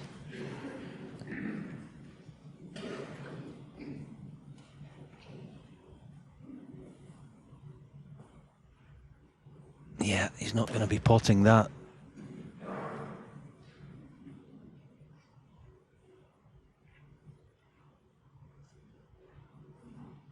Well, he saw the chance to open more reds. He didn't have to take that red, but ball. he did, and now he's out of position.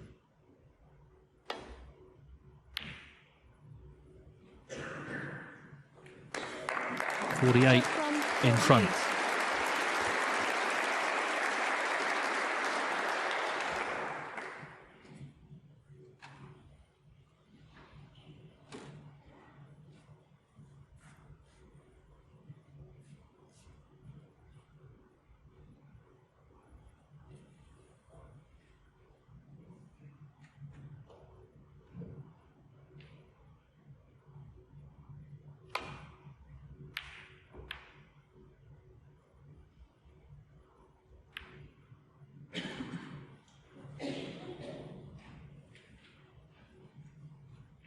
I do wonder if our old friends, the snooker gods, are punishing Hawkins for that missed green in the last frame when he was going so well.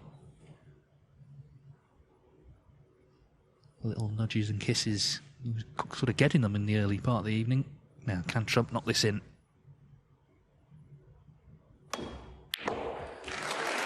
There's your answer. He's looking very strong in himself. Regardless of the scoreline, he's backing himself. He's already done it in this tournament, of course. 2 matches he's had to recover from deficits.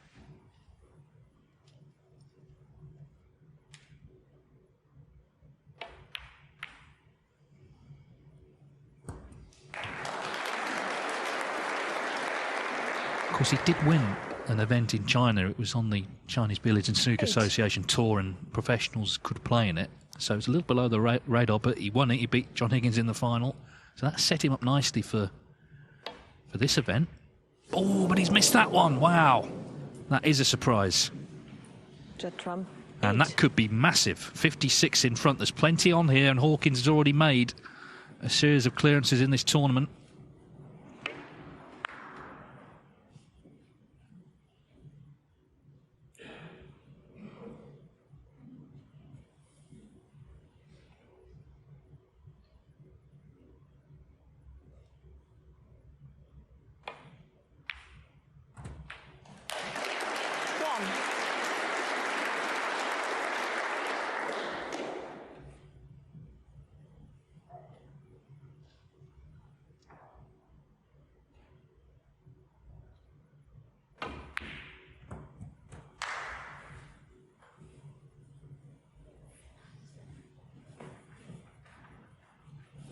Six. Yeah.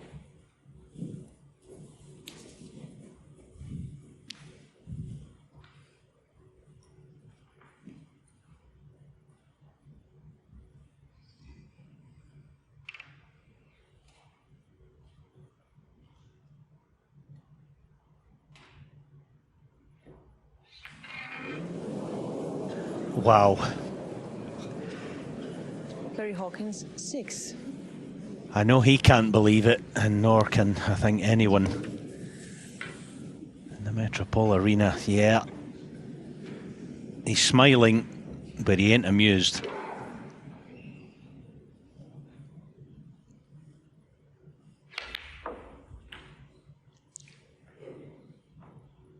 One.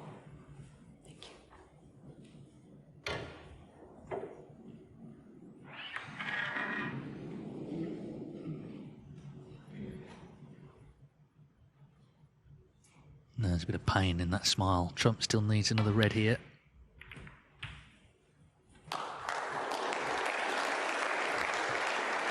Well, what a dramatic frame. What a dramatic final, full stop. This was the pocket he missed into a moment ago. This time, no mistake. This is not done yet.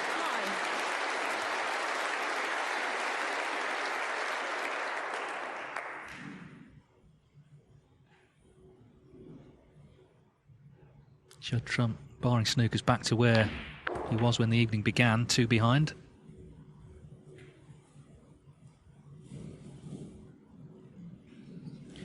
Fourteen.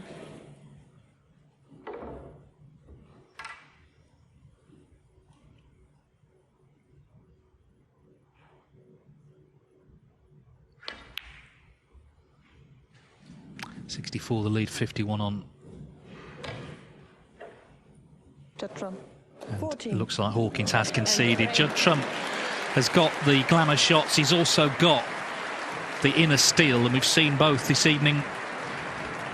Barry Hawkins is still 2 away then from winning the European Masters, but there could be plenty more snooker left in this final. They go to the interval with Hawkins leading Trump 7-5.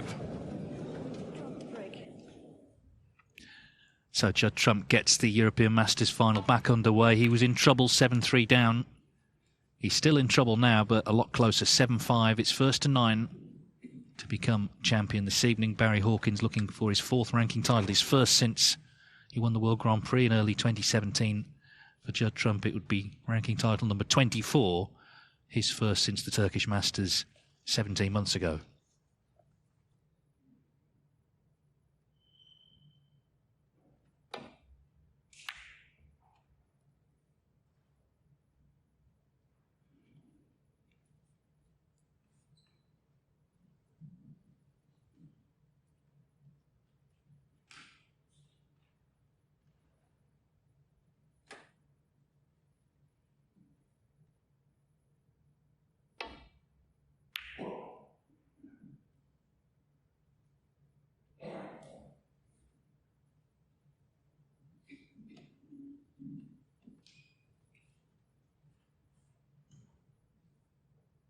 Well, it's been a great week here, it really has. But this is, of course, the mini session now where it will all be decided, where the trophy will be presented.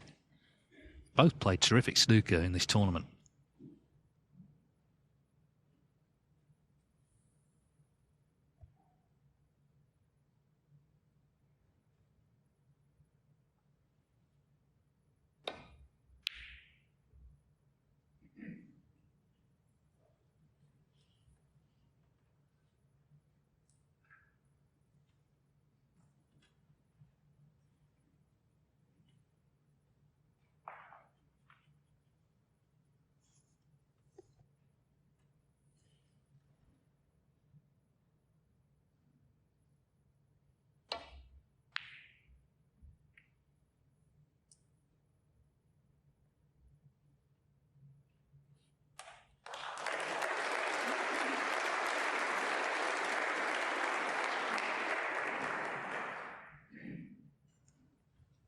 I think the fact all 3 of those reds on the right wing are on.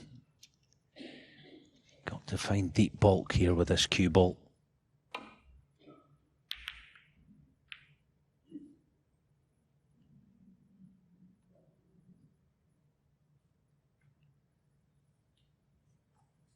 Will Judd be tempted?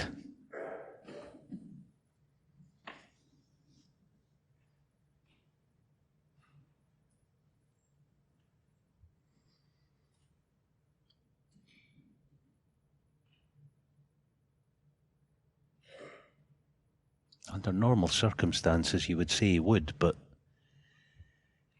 it's not the time of the match that he wants to present a gift to Barry the way these reds are.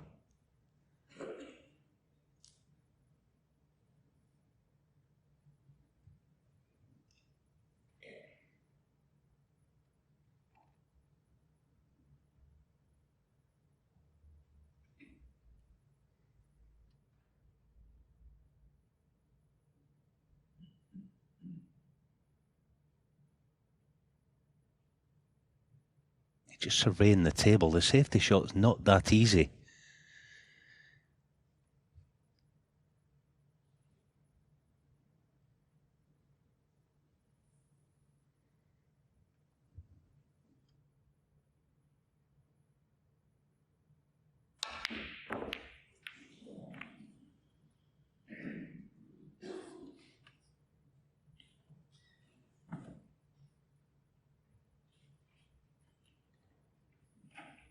Yeah, you felt he had to try and hedge his bets in some way, but also the fact Barry's left-handed, this isn't as awkward as it would be for a right-hander, bridge-wise.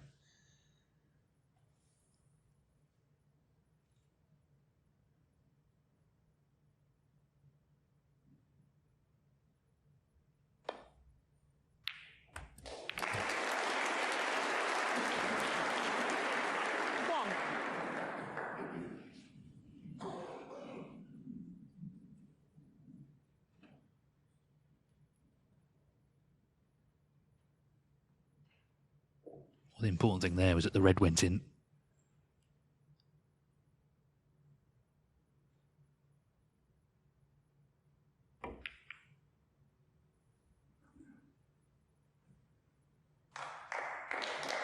Gave Hawkins the chance to play that safety, try and force an error.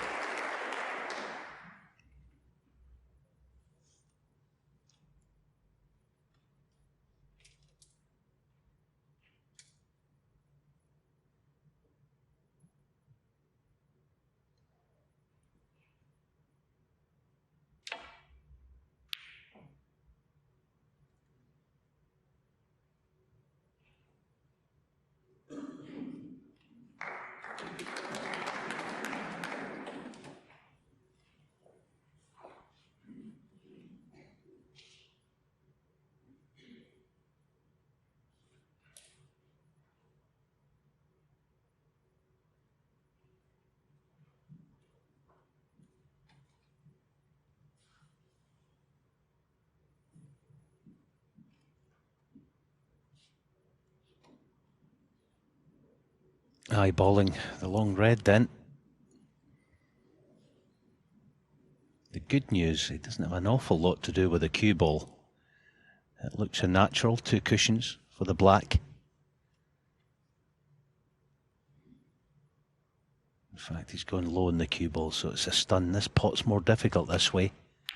Oh, what a beautiful piece of cueing that was. Didn't overhit it. Trusted his technique.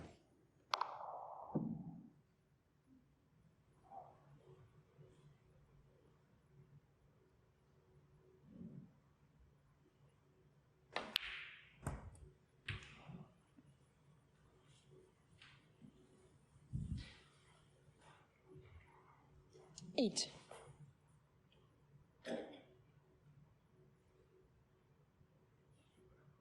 So he's got himself in, and this is a good chance just to settle down again, pot a few, and just get those good feelings back from earlier on when he was playing really good stuff, as he has done the whole tournament. You know, he's come into this season at a bit of a low ebb, having dropped out the top 16, but he's already beaten Luca Brissell and Mark Selby. Guaranteed to be back in the 16, win or lose.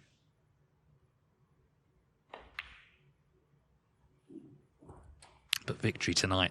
And the spin-offs are great, of course. We mentioned them already, but just to win a big tournament against a top name, that's why you play the game, and that would be, I think, a real career highlight for Barry Hawkins. You can get it done now. There's the match time, 4 hours.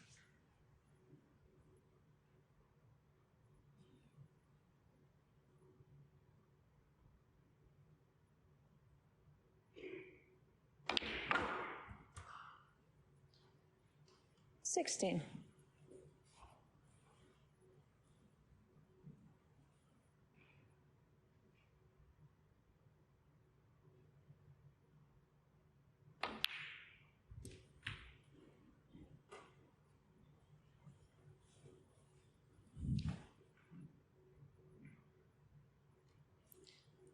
$23.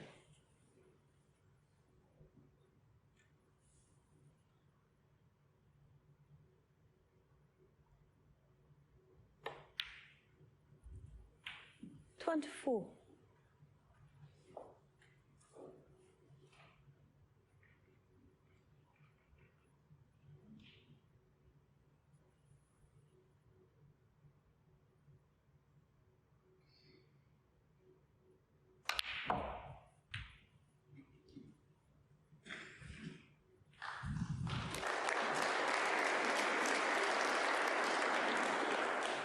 $31.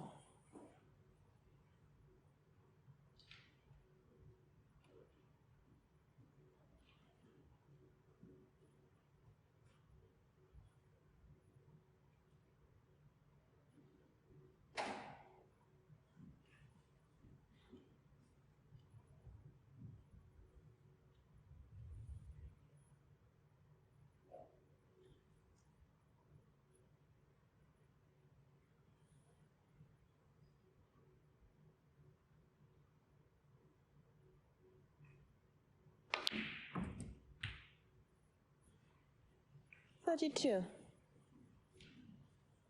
Yeah, black there could have given him something awkward. Hence, trying to get back top side of the blue, but gone straight on it. Nothing he can't handle, but this next red at mid-distance.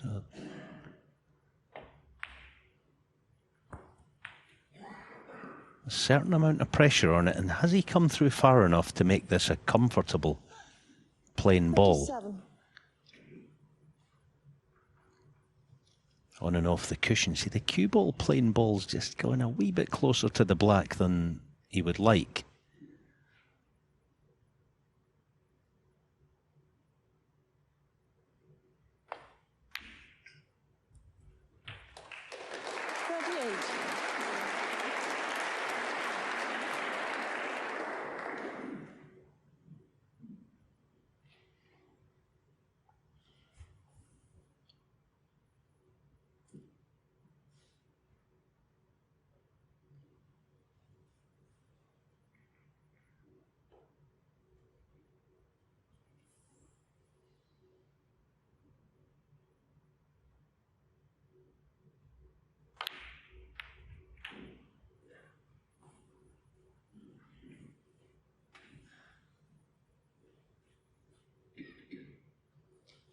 $45.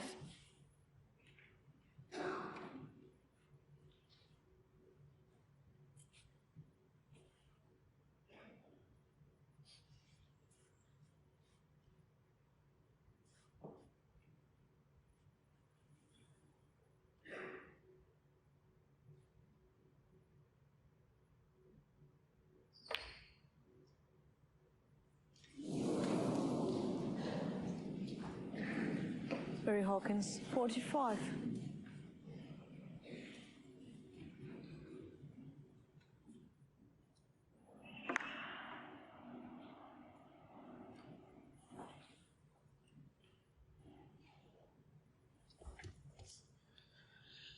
Well, you could see the pain in his face there. He seemed to be so intensely focused on that visit, but broke down. But we're at that stage now of the final where the pressure is on, clearly.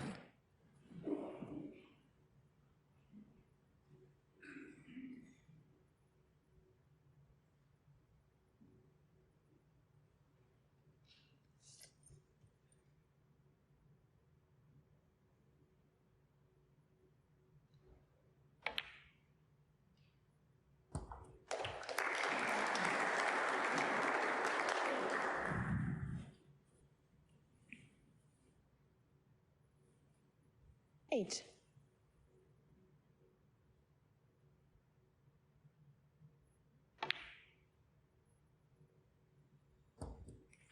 Nine. Yeah, to say they're all on. Hawkins has made a few really good clearances in this tournament. Judd Trump with a chance to do similar here and really pile the pressure on.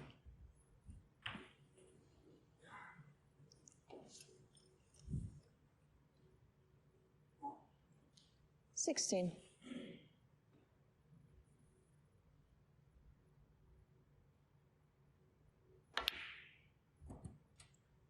$17.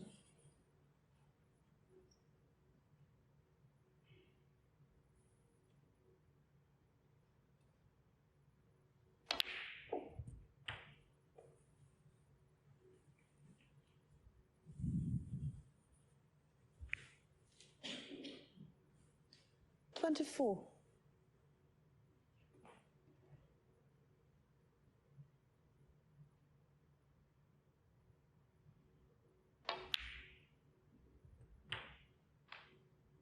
$25.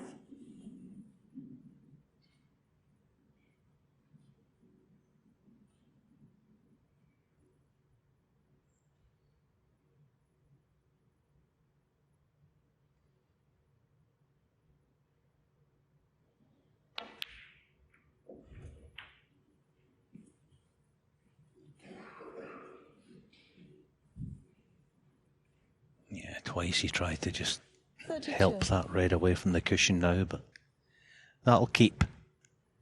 The hard work starts in earnest right here and now. 33.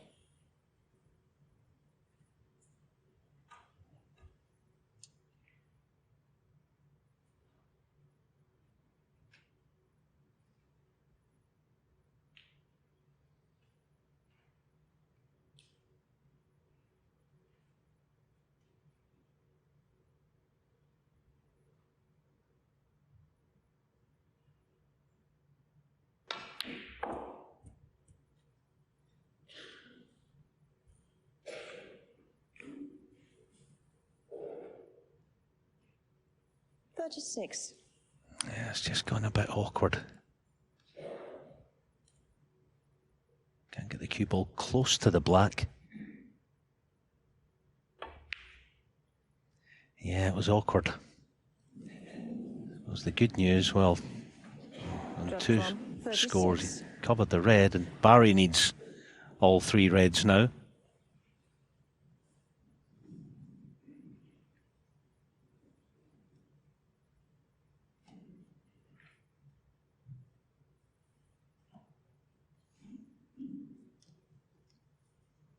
And he's going to have to do something about that red that Judd has just missed. He can't leave it.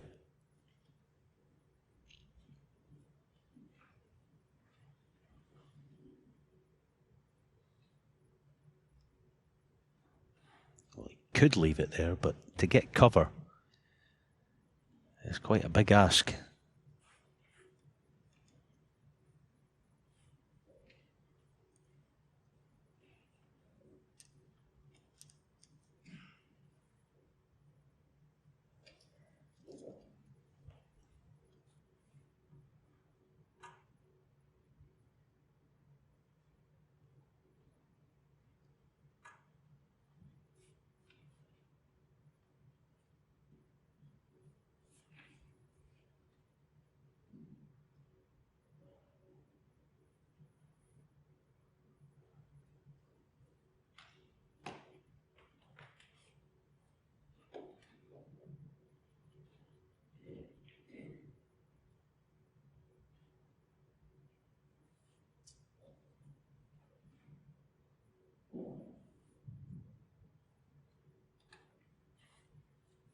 As I say, he doesn't want to leave the red near the left corner, but there's not a lot he can do with it. So this is a mini gamble, looking for cover.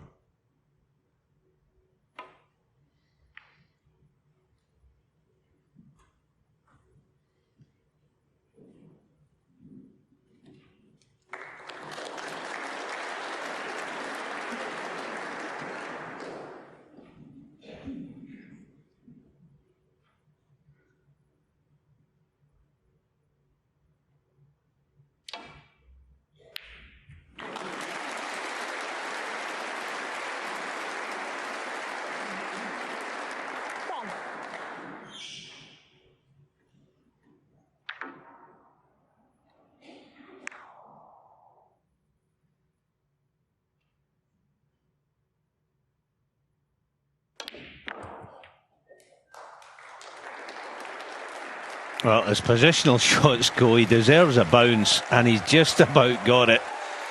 What a shot, because that was in no way a natural angle. He had to manufacture something there. That was pure magic.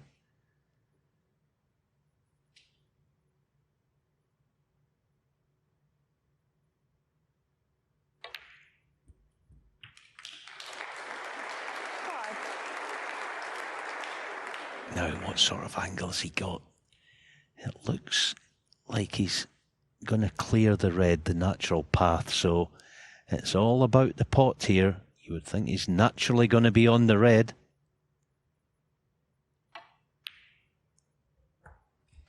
Not ideal. Boy, he's a battler, isn't he? 12. Long red swept in. Brilliant green, tough red, pressure black.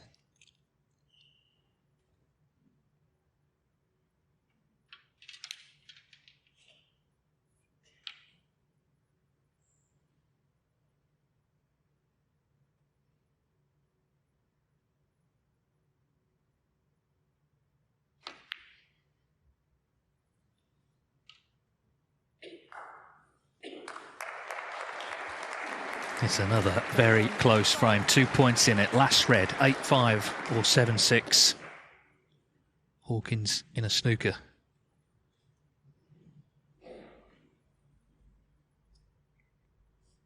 And nothing safe. So even if he hits the red, he can't afford to leave it on.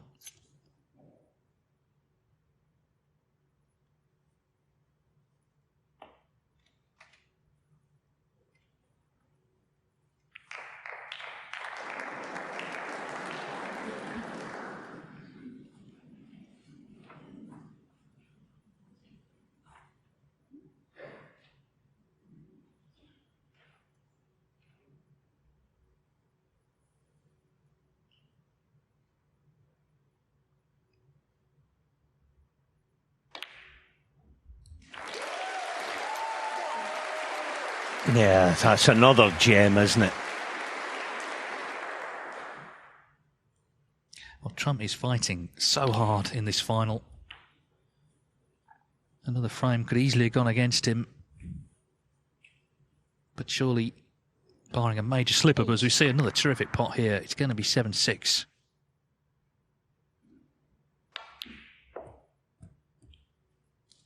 Ten.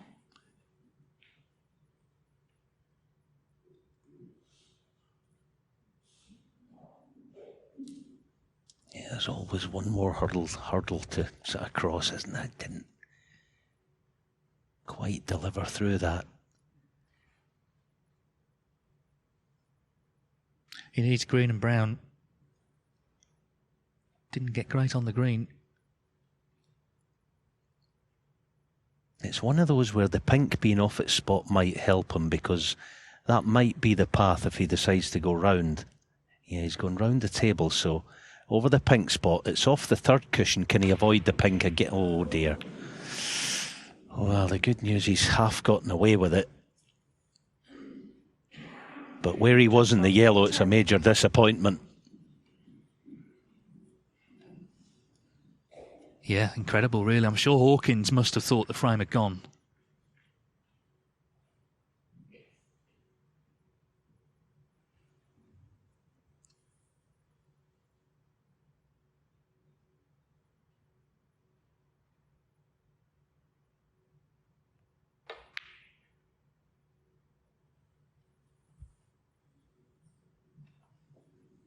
Well, you saw the head went down there.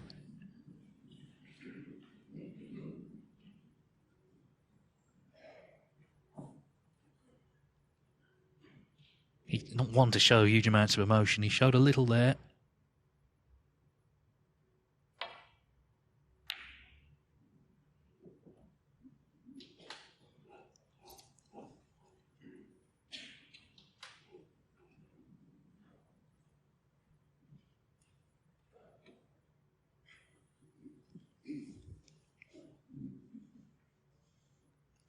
Hawkins has come round to look at the potting angle. Frame that looks certain to go to his opponent just a few moments ago.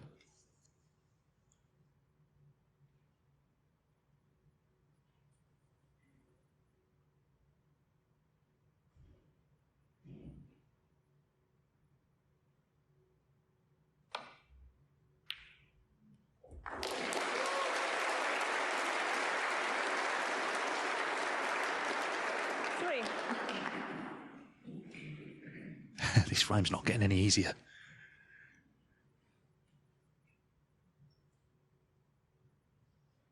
Yeah, there's some shots in finals and matches that aren't about almost playing snooker. It's about bottle.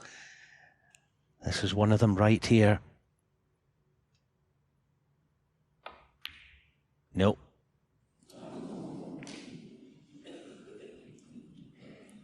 Barry Hawkins, 3.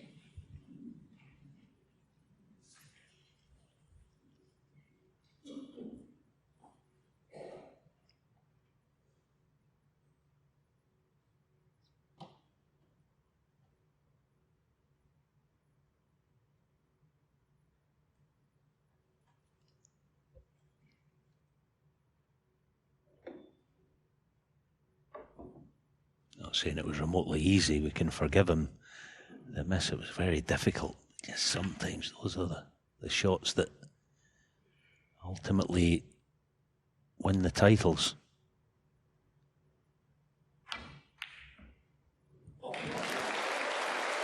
That's a terrific shot. But how's his cue ball here? Well, the in-off's not on.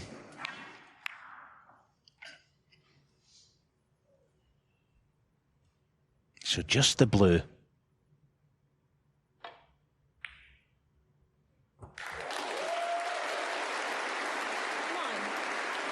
Well, nothing's coming easy in this final, but Judd Trump, barring a snooker, he's going to be within one. He was 7-3 down, remember.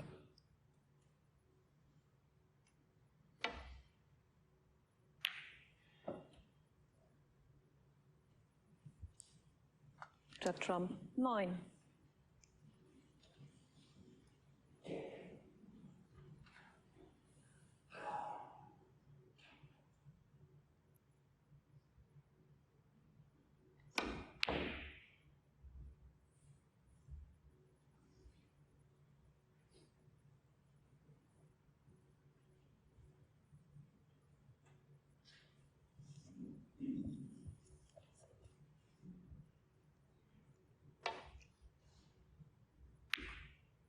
It's turned into a bit of a classic, hasn't it? And the little mistakes and unexpected moments are adding to the drama. Very different to last year, where Karen Wilson won comfortably against Barry Hawkins.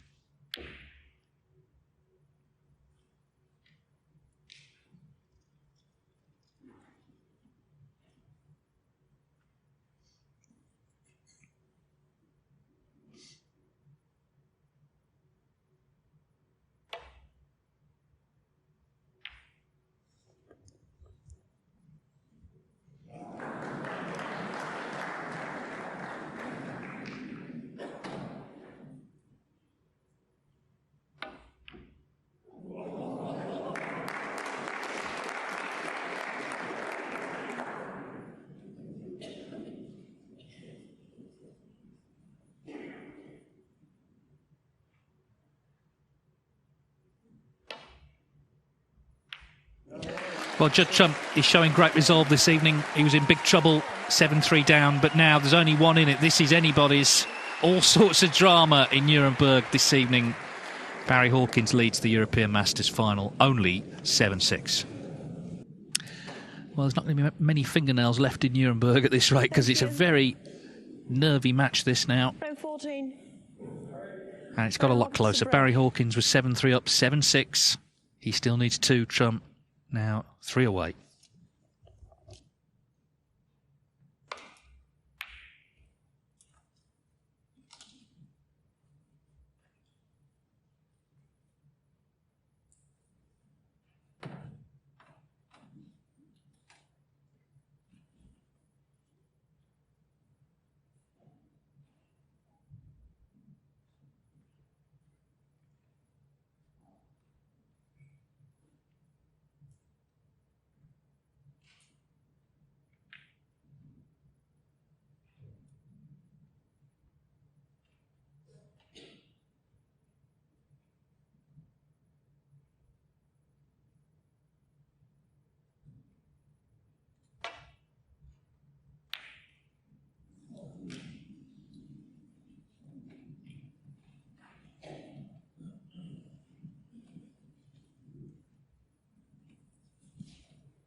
Yeah, welcome to our viewers on Eurosport 1. You've just joined us at the ideal time as this final of the European Masters is just bubbling along nicely.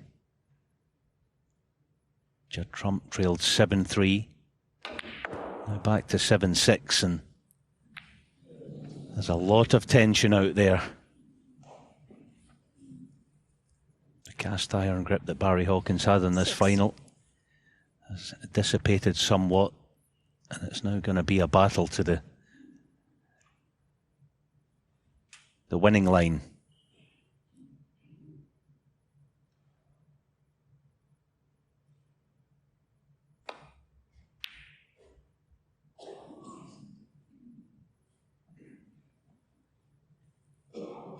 Barry Hawkins 6.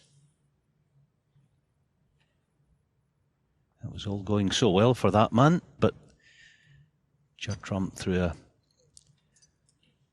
lots of good play and no little heart and courage has got himself right back into this match.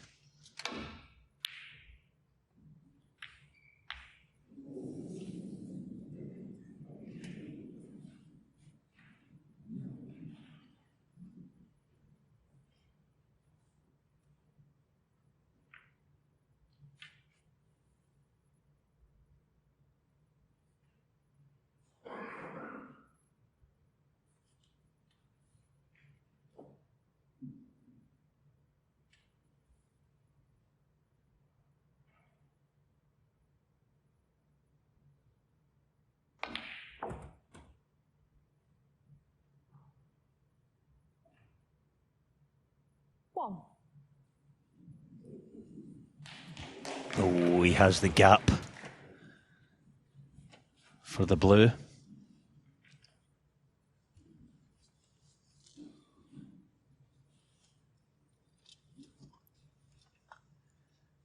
Not easy to pick your spot here, not easy to land on your spot.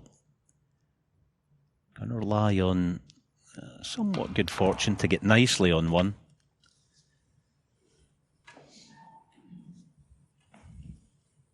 That's not bad.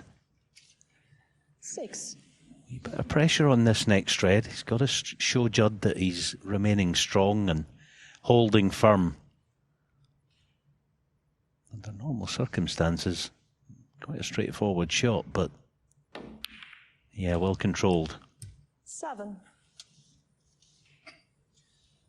It's a strange thing, isn't it? He's still in front. We should remind ourselves of that. He's still 7-6 up. You'd have taken that at the start of the day. It's just obviously the fact that Trump's coming back at him pretty strongly.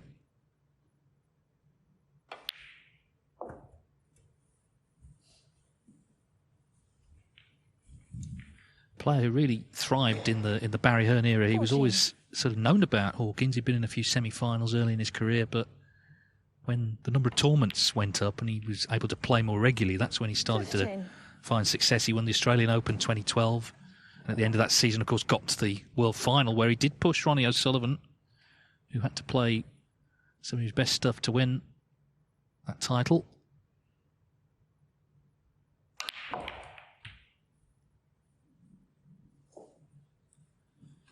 Could have been a lot better trying to open things up. 22. See the disappointment.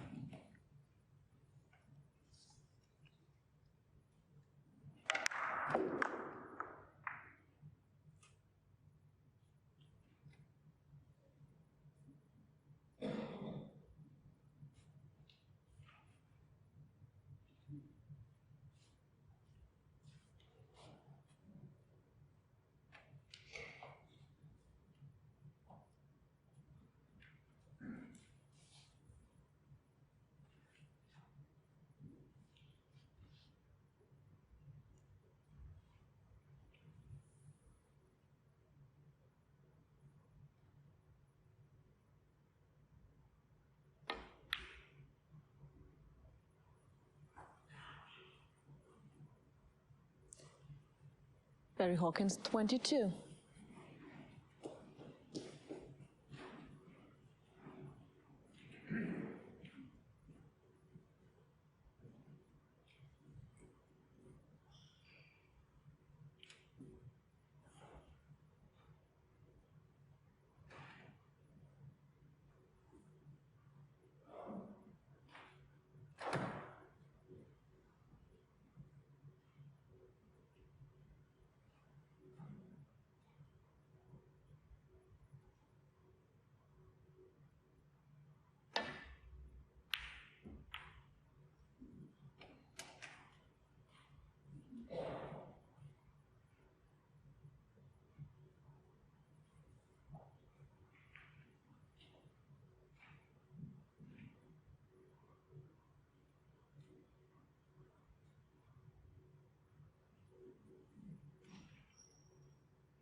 There's a chance to get in, but the chance passes to Hawkins, and these shots at these moments late on in finals can be so important. It's a real emotional roller coaster, this, for both players.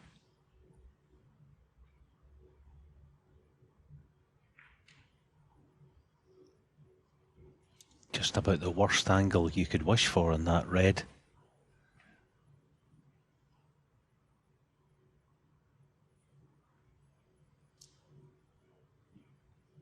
It's one of those, Judd would be able to play it, I think, more effectively. I mean, Barry might well be able to get the cue ball out of there, but it needs a lot of power.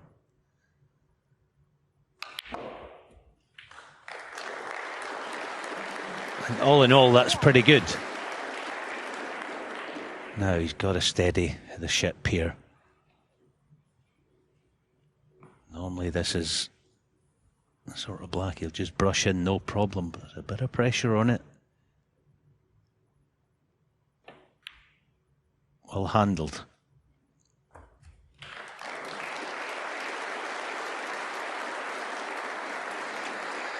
Another chance then, of course. He didn't miss when he was in first time. He just, opening the reds, didn't land on one.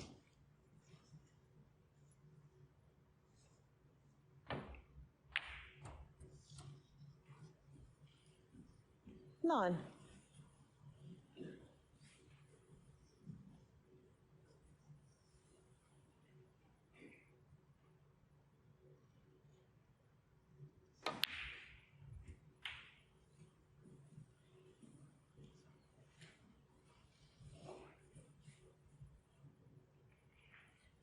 Sixteen.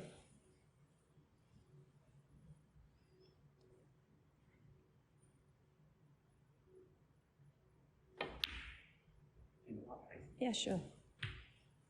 17.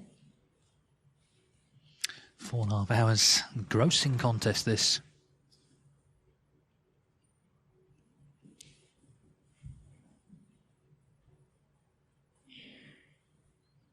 Hawkins trying to push himself towards one frame of the title.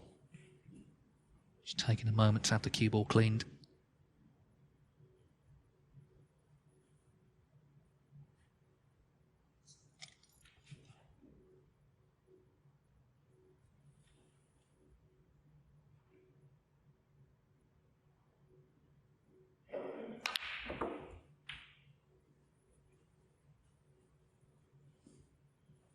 Played that ever so well. 24.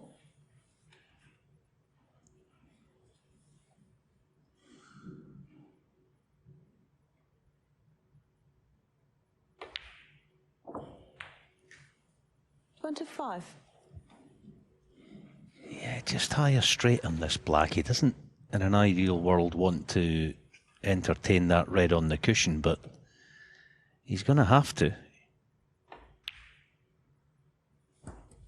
It shouldn't be a major problem. The fact that he's absolutely perfect on it. 32. So red, black, red.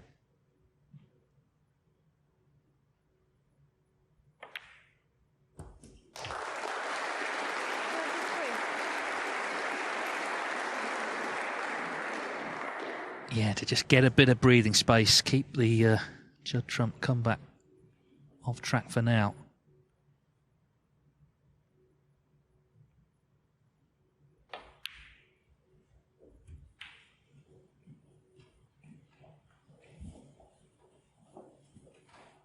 Trump tried to get in, 40. Mr. Red. Hawkins was already in front in the frame. This red, barring snookers, it's 8-6.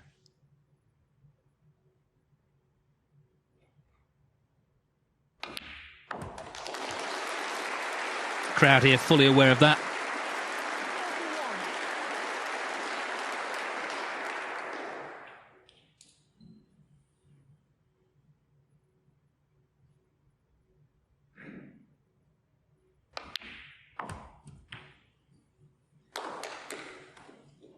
If there's a plant, that'd be very handy here, just to stop any playing on for snookers.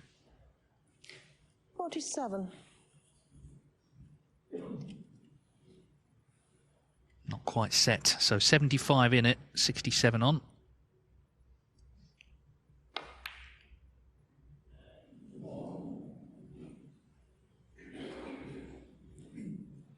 Barry Hawkins, 47.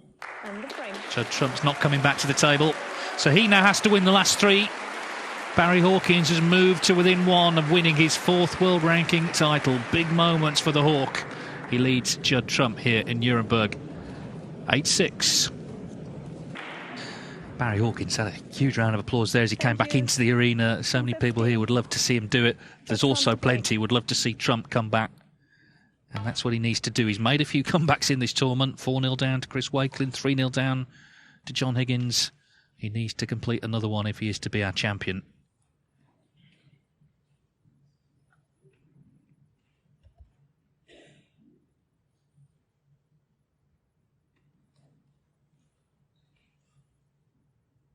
And for Barry Hawkins, well, he's been in 4 ranking finals since he won his last ranking title. He's also been runner-up in a few other events as well. The Masters, the Shanghai Masters. Big tournaments. He's lost to big names, as I mentioned earlier. But he's 1 frame away from collecting another trophy and really transforming everything. Having dropped out the top 16, he'll be back in. He'll be in all those tournaments we mentioned earlier as well.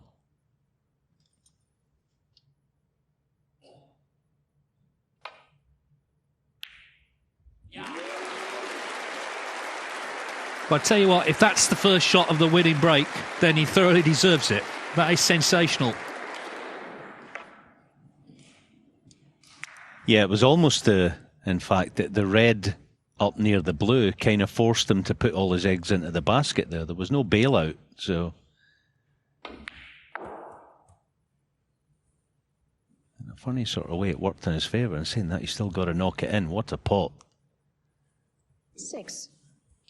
First chance to get it won.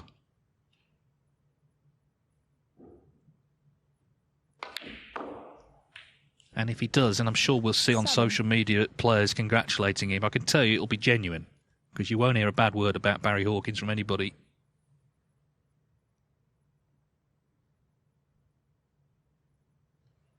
Yeah, played that nicely now. He has some good options here. Not least of all a half ball yellow or brown. And into the side of the pack of reds.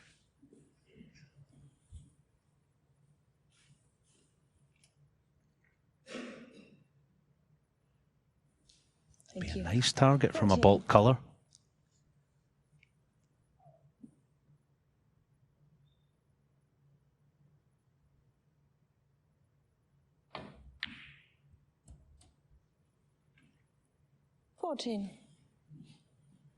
So good connection on them. There's every chance of springing pink and maybe even black into play as well.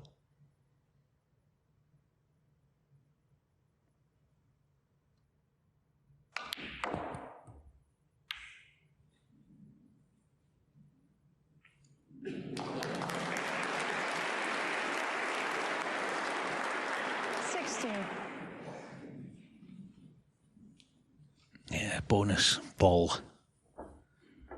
This red, but pink's not on. What can he do? How can he get the cue ball back up table from this?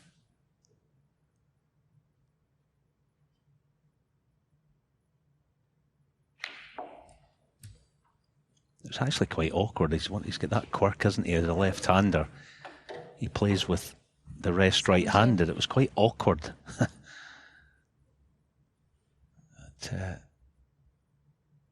Let's say it was about all he could do cue ball wise now.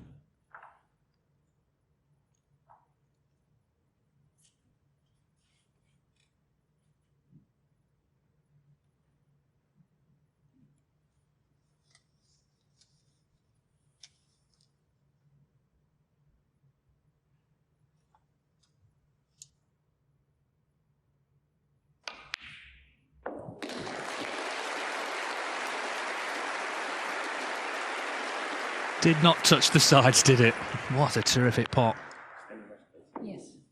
Again from Hawkins, standing up to this.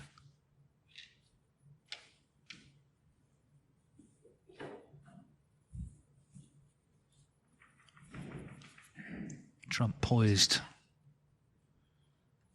hoping for a chance to come back to the table. Yeah, so difficult this to get the perfect glancing cannon on the red. Oh, he couldn't have played it better.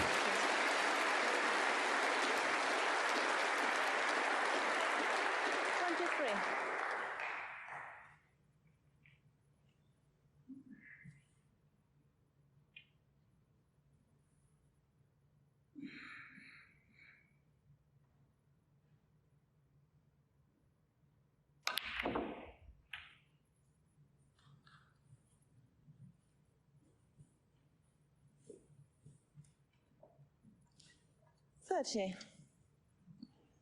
it never comes easy, this game, doesn't it? He's kind of... He's on 2 reds, but he's not nice on either. The one piece of good news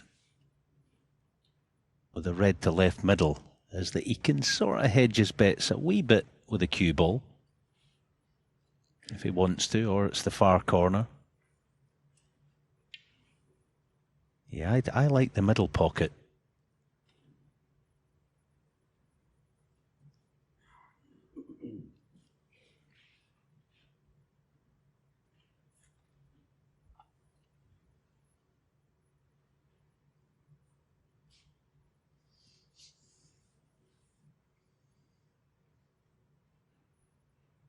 Just checking if that loose red goes past the yellow.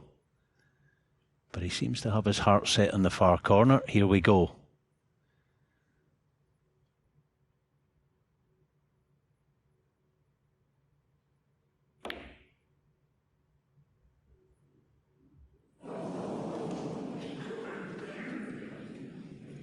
And in a way, if you miss it, the worst thing you'd be is close, because the red stays by the pocket. So it was a valiant effort. Could he, of course, have been on an easier red than that? But it didn't drop.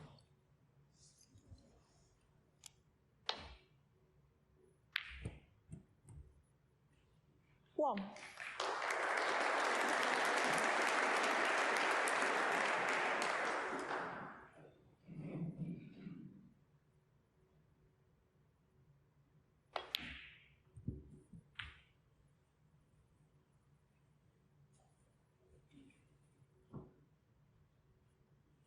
Three.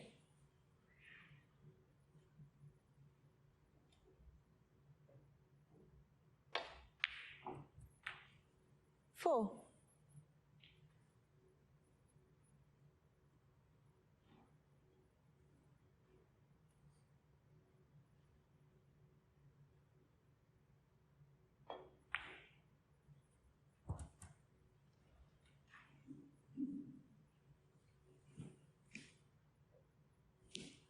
Nine.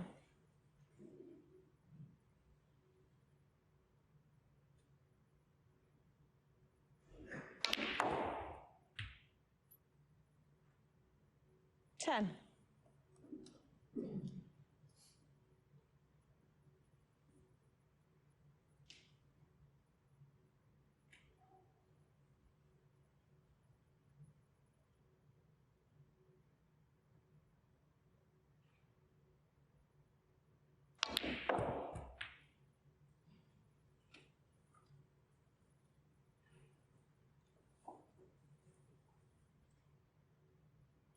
Twelve.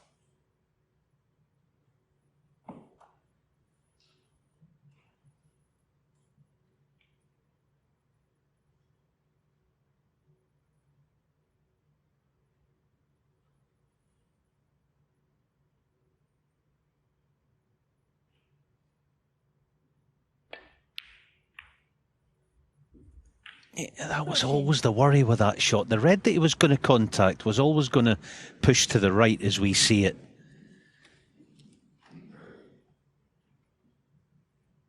I mean, you can't really, you can't be too critical. He's trying to get but that red, the minute he hits it, it's going to go right and cover.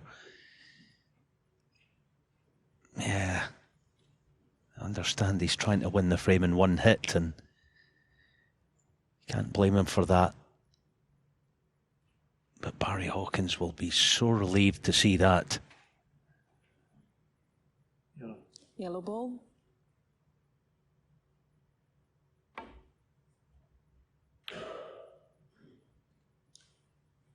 Judd Trump, 13. Well, this next exchange is clearly crucial now. It could decide the title if Hawkins comes out on top in it.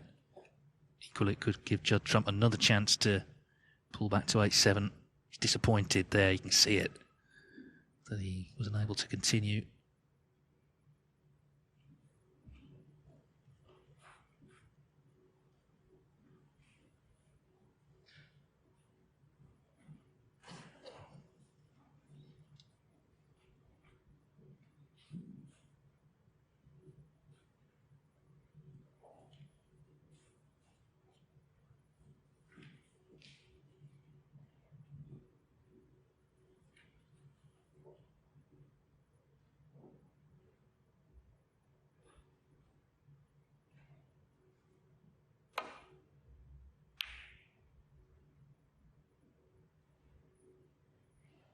Oh, is this going to nestle? No, but here we go then. I don't think Judd's going to be in any mind to refuse this long red. He doesn't have really any other option, quite honestly, but if he plays aggressively for position on pink, he's got to get this, because if he doesn't, he's going to be leaving plenty. He's got to get it.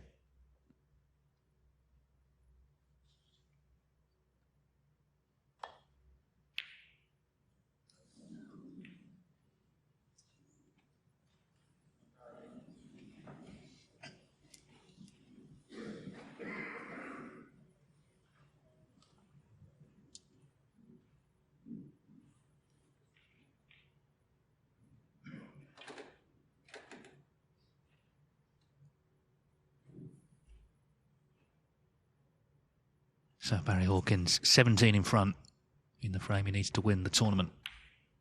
Back in. Can he stay in for a few more minutes? The thing is, last year he played so well to reach the final. As we know, he didn't perform in the final. The season got no better after that. It was very disappointing. He dropped out the 16, sat out the Crucible, didn't qualify. So it was not a happy year, but one good week in this sport can transform your entire fortunes, maybe your entire career.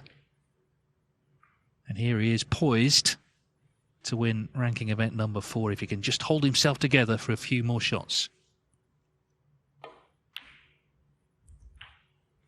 5.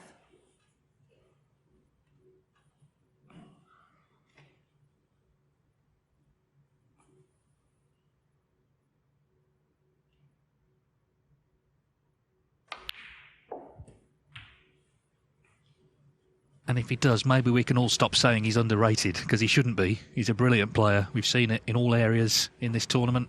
12. He's knocked out the world champion, Luca Brissell, last night. Mark Selby, one of the great competitors in our sport. And now 13.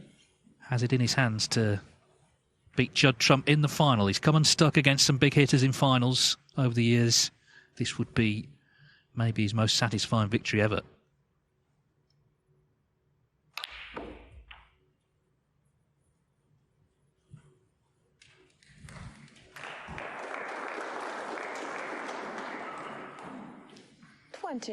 And he's been pressed. I mean, at 7-3, he looked a big favourite. Trump hit back and hit back strong.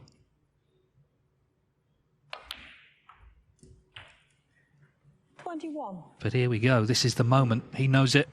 He tried to get in there, tried to make something happen. But if Barry Hawkins pots this black, he needs a snooker.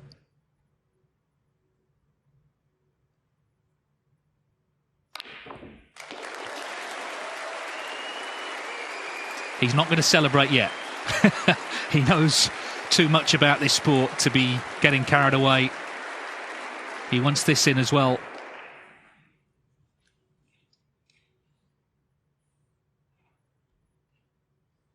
Yeah, this is the one that will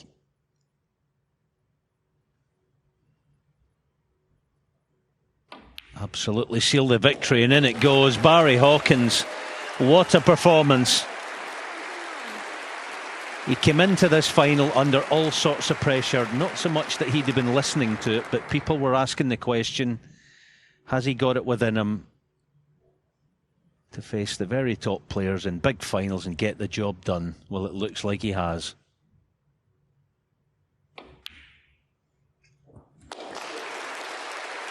And he's done it the hard way. He's not had an easy draw, far from it.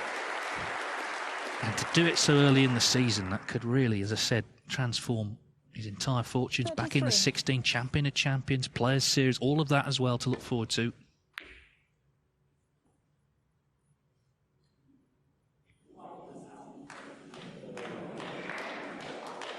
Barry Hawkins, 33. So the lead is 50, 35 on. I guess with the red, there's always the hope of the free ball.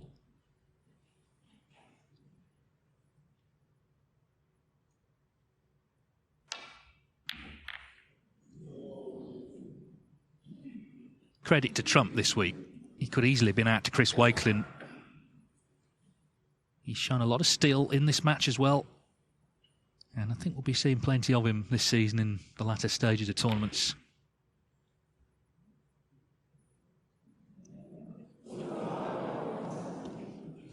Yeah, no doubt about it. Judd is back and back with a vengeance. Not that he was ever that far gone, but yeah, he's going to be at the business end because his form has been superb all week. Looking much like his old self again. And also credit to this audience here in Nuremberg. They've been wrapped in this tournament from day one. New venue, hopefully here to stay.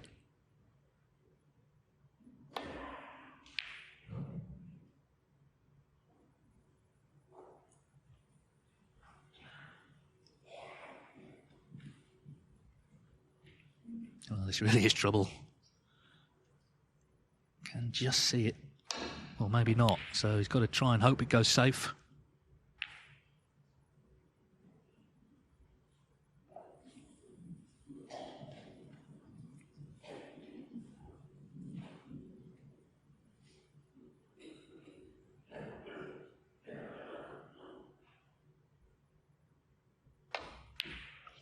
He didn't, and Barry Hawkins pots it, and now he can celebrate. And he should do, because he's been through a bit of a rough patch, but what a week he's had.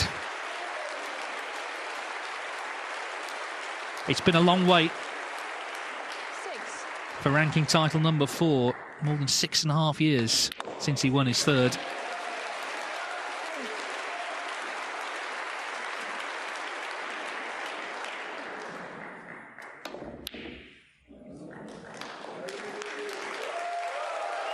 So the Hawk soars to the title here in Nuremberg. Gracious from Judd Trump in defeat.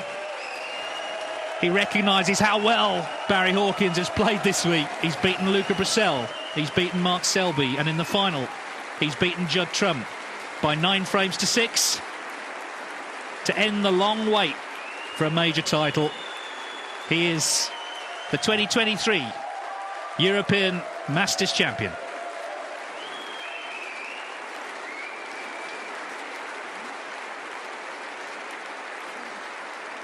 He collects £80,000 and the trophy, and Rolf Kalb, when the audience, and they're going to applaud for a while when they've stopped, he's going to do the interviews.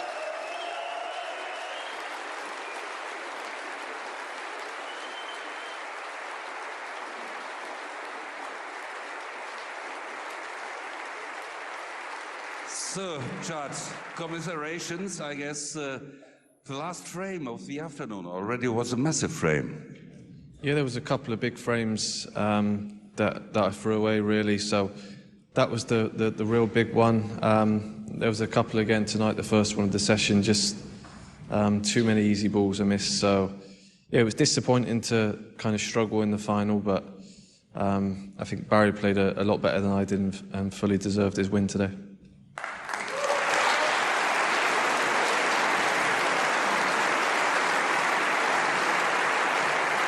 Also er sagt, Barry hat einfach viel besser gespielt heute Abend. Er hat zu viele leichte Bälle gemacht und Barry deshalb verdient gewonnen. But still it's a great week. You've beaten some great players. You've had some great comebacks.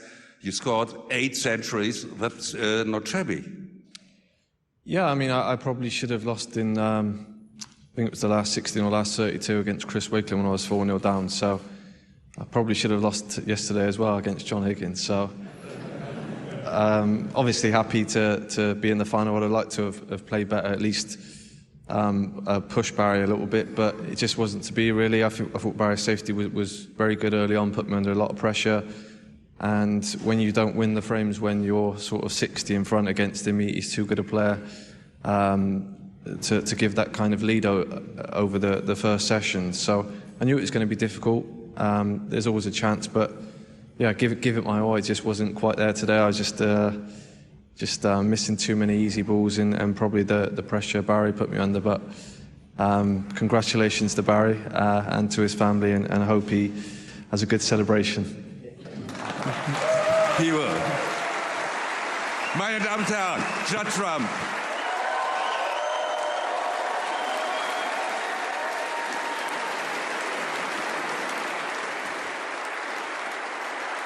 Barry, congratulations. The wait is over. 6.5 years, and now you're back in the winner's circle. Yeah, it's been a long time.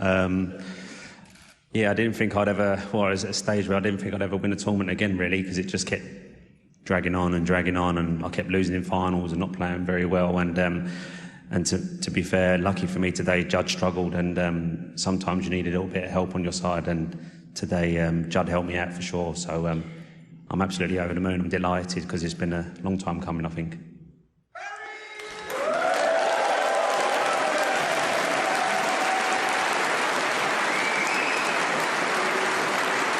Ja, natürlich ist er überglücklich, sagt, es habe Phasen gegeben, da habe er nicht mehr damit gerechnet, einen Titel zu holen. Und okay, heute habe ihm da auch ein bisschen geholfen, dass Judd heute ein paar Schwierigkeiten hatte. But overall, it was only a great final. You played great all week, so something to build upon for the new season. It's perfect to have such a start to the season. We can't wish for a better start. Obviously, my aim at the start of the season was to try and get back in the top 16. I knew it was going to be very tough. You need to do well, and there's too many great players about. So, to turn up to the first big tournament and win it, and to give myself a big boost straight away to get back up there is unbelievable. Really, it's a dream come true. So, I've just got to try and build on it and keep going, keep pushing if I can. At the age of 44, so keep going. Keep going, sagt er.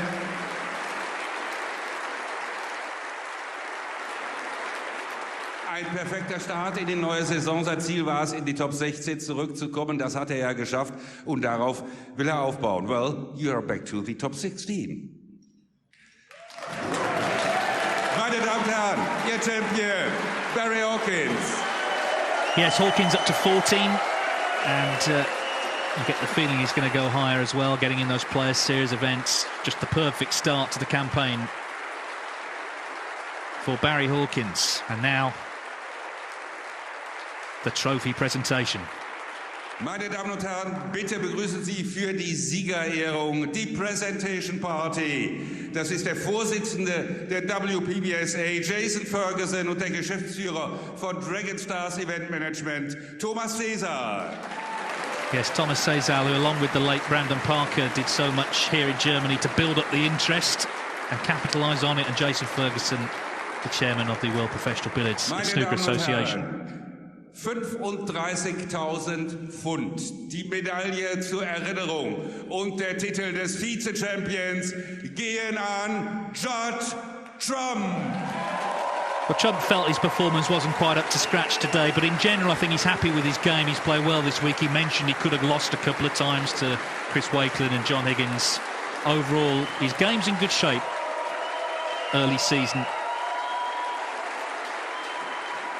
Now, what a moment this is for Barry Hawkins. 80.000 Pfund, der Pokal und der Titel. des Bet Victor European Masters 2023 geht an Barry Hawkins. Last man standing, Barry Hawkins. It's been a while since he got his hands on a trophy, so this will mean so much to him. And particularly to do it somewhere like this, where he gets such, all the players get such enthusiastic support. Just a wonderful moment for him in his career, and a great springboard for the season ahead.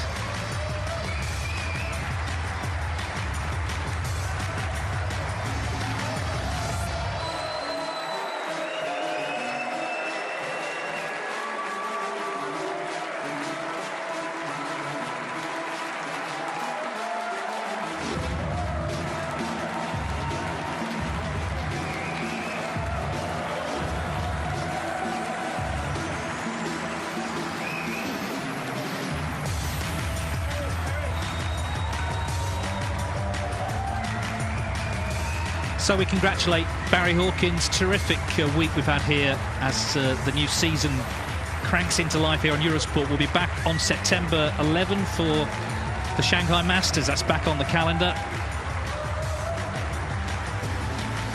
And plenty more snooker, of course, to come leading into Christmas. And I'm sure we'll see plenty more of the Hawk. Well done to him. Congratulations to everyone this week for putting on such a great show in Nuremberg. Thanks for watching with us. For now, it's good night.